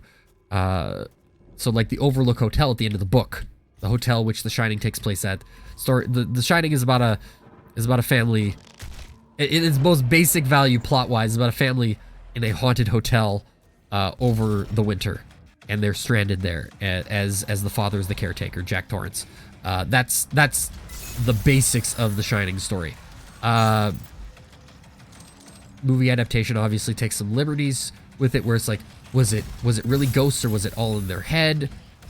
Is it ghosts at all? If it wasn't all in their head, was it more like a presence, some other supernatural? You know, the movie's very much open-ended about that. The book is very straightforward. There's ghosts in the hotel. And so, you know, the Overlook Hotel explodes at the, like, the boiler erupts, burns down the hotel at the end of the book of The Shining. And in Doctor Sleep, one of the, see, I was talking about this hallway leads nowhere. One of the factors, as I understand it in the book, which I haven't read, is that sort of the finale that takes place on the grounds of the Overlook Hotel. So what the movie adaptation of Doctor Sleep was kind of stuck with is like, well, we have to acknowledge the fact that the Stanley Kubrick film exists because it's a cultural touchstone. So they end up making it a sequel to both the book and the movie. It's kind of interesting, but like, given the fact that, okay, I've read The Shining and I've seen the film multiple times, but I've never read Doctor Sleep, and watching the film adaptation of Doctor Sleep, I was not lost ever during it. So they must have done like a really good job there in sort of seamlessly making it a sequel to the film. Now, tonally and just everything wise, it's a very different movie from The Shining because the story is very different. It's kind of weird because like the Shining is called The Shining. The Shining refers to this sort of psychic ability that's in The Shining, the son Danny Torrance has. This sort of ESP and his connection to the ghosts in the hotel through it. In the book, it's a lot more specific. In the movie, it's a lot more vague. And it's interesting because like the movie doesn't really deal with The Shining as like this ESP ability, but Doctor Sleep deals with The Shining as this ESP ability. That's what the entire movie is about other people who are able to, you know, quote unquote shine, and this cult of I would say like psychic vampires called the True Knot that feed on The Shining, and people who have it's almost like the Force, really. It's kind of strange the way that the movie treats it. So it's sort of like generic psychic ability, read minds, project thoughts into minds, seeing ghosts, seeing into other people's heads, and moving things with your mind too. You know, you start to wonder, and you know, the so-called, I say so-called, but really the Stephen King extended universe is like Carrie, is that not like The Shining? Are they one and the same? Like the ability, you start to wonder. I'm sure that they are, considering they're all kind of connected via like dark towers. Like Stephen King like universe is so enormous, and I get why Stephen King has a shared universe. It's something that he borrowed specifically from Lovecraft, the Cthulhu mythos. And that's why I'm surprised they haven't done it on film. Shared universes are like such a massive thing right now.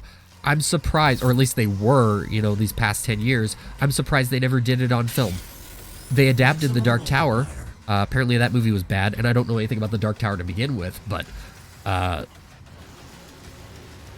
shocked that, you know, with the success of the It films, Dr. Sleep was apparently, you know, pretty well received. Surprised that they haven't done it yet. And, you know, honestly, it's like the Stephen King stuff all being in the same universe is really kind of like what made me kind of want to do that with my own writing.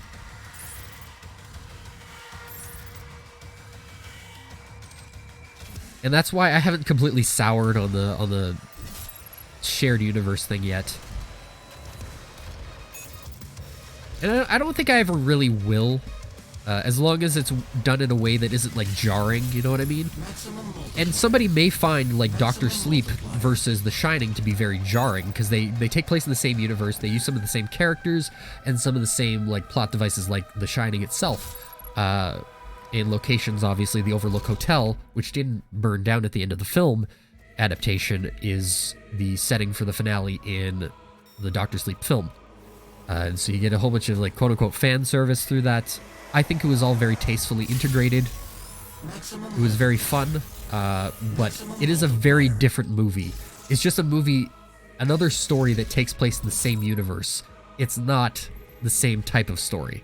And that's what kind of, like, ultimately fascinated me, because, and maybe I'll be motivated to, like, actually read the book now, because that's something that's been kind of perplexing me for a little while, because I've wanted to write a sequel to that first book I wrote. I've been wanting to go back to it, but it's like I can't tell the same type of story, you know what I mean? But I want to do something set in the same universe, using some of the same characters, but not the same type of story, you know?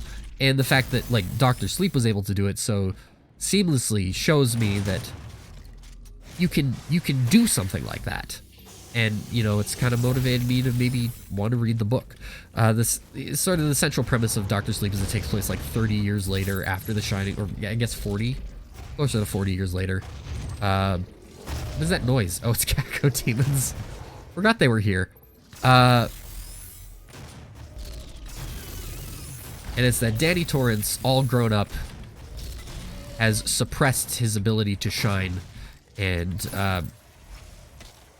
throughout his life, and now has struggled with addiction and gets to the point in life where he's using the Shining for good. He's using it to help comfort dying patients in hospice care.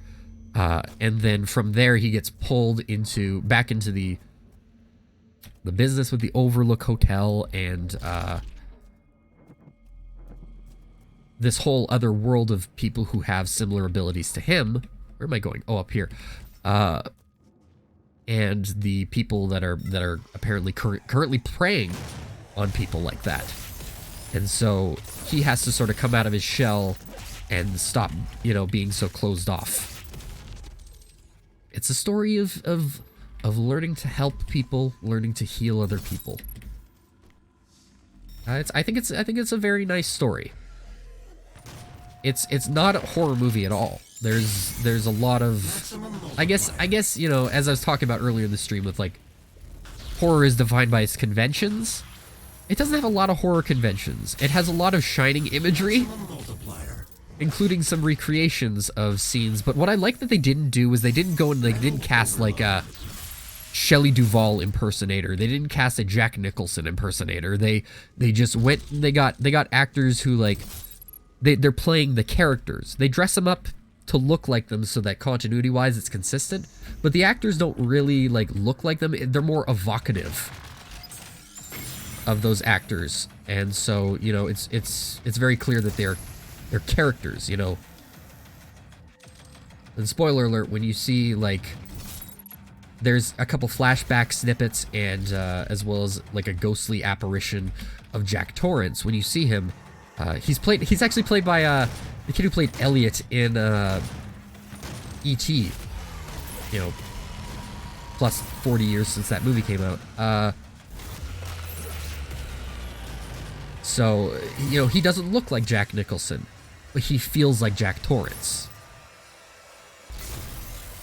The woman that they got to play Wendy Torrance does not look like Shelley Duvall, but she looks and feels like Wendy Torrance. It's, you know, it's like that. There's a couple weird things though. Like there's a scene, like a flashback scene, and it feels like it only exists to explain why the actors, like Danny Torrance as a kid, he has brown eyes, but as a grown-up adult, he's Ewan McGregor, who has like greenish blue eyes. There's just a scene where Danny, as a kid, goes into the bathroom and like looks at himself in the mirror, and like he changes his eye color blue. I feel like it has something like symbolically to do with the story, because Danny like makes this note throughout the story that like after the events of the Overlook, like his mom would look him in the eyes. And so I wonder if that's maybe a thing? Like, it has something to do with that, maybe? Who knows? I feel like there's a lot to investigate in that movie, but not nearly as much as people poured over The Shining, you know what I mean? Because people investigate every single granular inch of pixels, or I shouldn't say pixels, of film in that movie. You're looking for supposedly hidden clues, add a greater like narrative to it, but you know that's not really. I mean, like, you can do that. You can certainly do that. That's how analysis works. But you know, people are obsessed with that movie. I should really watch that documentary, Room 237, which sort of delves into that stuff. I think that's the main focus of that. The only thing that really like skeeves me out about The Shining as a film, and real reasons why I haven't watched it in a little while, is because, you know, the behind the scenes sort of abuse that was going on. Stanley Kubrick, apparently just generally all around awful guy to work with, and believe that the best way to get performances out of actors isn't to, like, you know, scare them a little or stuff, but like to like verbally like abuse them and like break them down. And I'm sorry, that doesn't make you a directing genius. That just makes you an asshole. Honestly, if you can't find a better way to get performances out of your actors, either hire new actors or do a better job, I guess. You know, that's my 2 cents on that. I don't know. I wouldn't even consider The Shining to be one of my favorite horror movies. I've only seen it, like, I've seen it multiple times, but I've only seen it maybe 5 times. Then again, even some of my favorite ones, like, I've seen maybe about that much. It's kind of weird because it's like I've seen these movies like all like relatively like the same amount, like thinking off the top of my head. How many movies have I really watched 3 times, like 5 times, like horror movies? It's like Hellraiser, Alien, like The Shining and The Thing. But it's like I think like The Shining is like I wouldn't consider that one of my favorites. I really wouldn't. I don't know. But if you haven't seen Dr. Sleep, by the way, and you have seen The Shining, and you want to see Dr. Sleep, I would recommend it. The only thing that I think is kind of weird about it is like it's kind of structured funny. That might be just a byproduct of the director's cut, which I watched, which is probably like half an hour longer than the theatrical cut.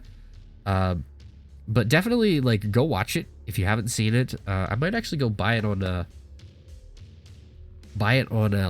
like a nice Blu. Do they even do special edition Blu-rays anymore? Special edition DVD, Blu-ray. Like, I don't buy DVDs anymore, but I might buy it. Might buy it on a nice Blu-ray and check it out again like that. I wouldn't mind rewatching it. The only thing that I don't want to rewatch really is there's like a child murder scene. And to think like that stuff was in like It. And I didn't get bothered by it in It because it's cartoonish in It, because It is a cartoonish movie. Well, couple of movies, but like the kid death scene in Dr. Sleep is like, it's unbearable, like so hard to watch. And it just keeps going too. And that's kind of the point that they're trying to drive home during it, is like, because one of the other characters is perceiving it through The Shining, and she can't get it out of her head, and so like it keeps showing it to you as the audience. So like it's effective in that way, but it is difficult to watch. So I would warn about that. But surprisingly, there's not as much of, you know, the Kubrick Shining in that film as I was kind of led to believe that there was, which I'm glad. So it can breathe, it can be its own story. But it's good. It's good. So what have we learned from this stream? Doom 2016, still awesome, still fun to play. Looking forward to Eternal. RoboCop 2, not as smarmy and cynical and streamlined as the first one, but probably worth a watch if you do like RoboCop. Don't know about RoboCop 3, haven't watched it, don't really plan to, even though I have it in a Blu-ray set. And Dr. Sleep, pretty good. You like The Shining, you probably should watch it.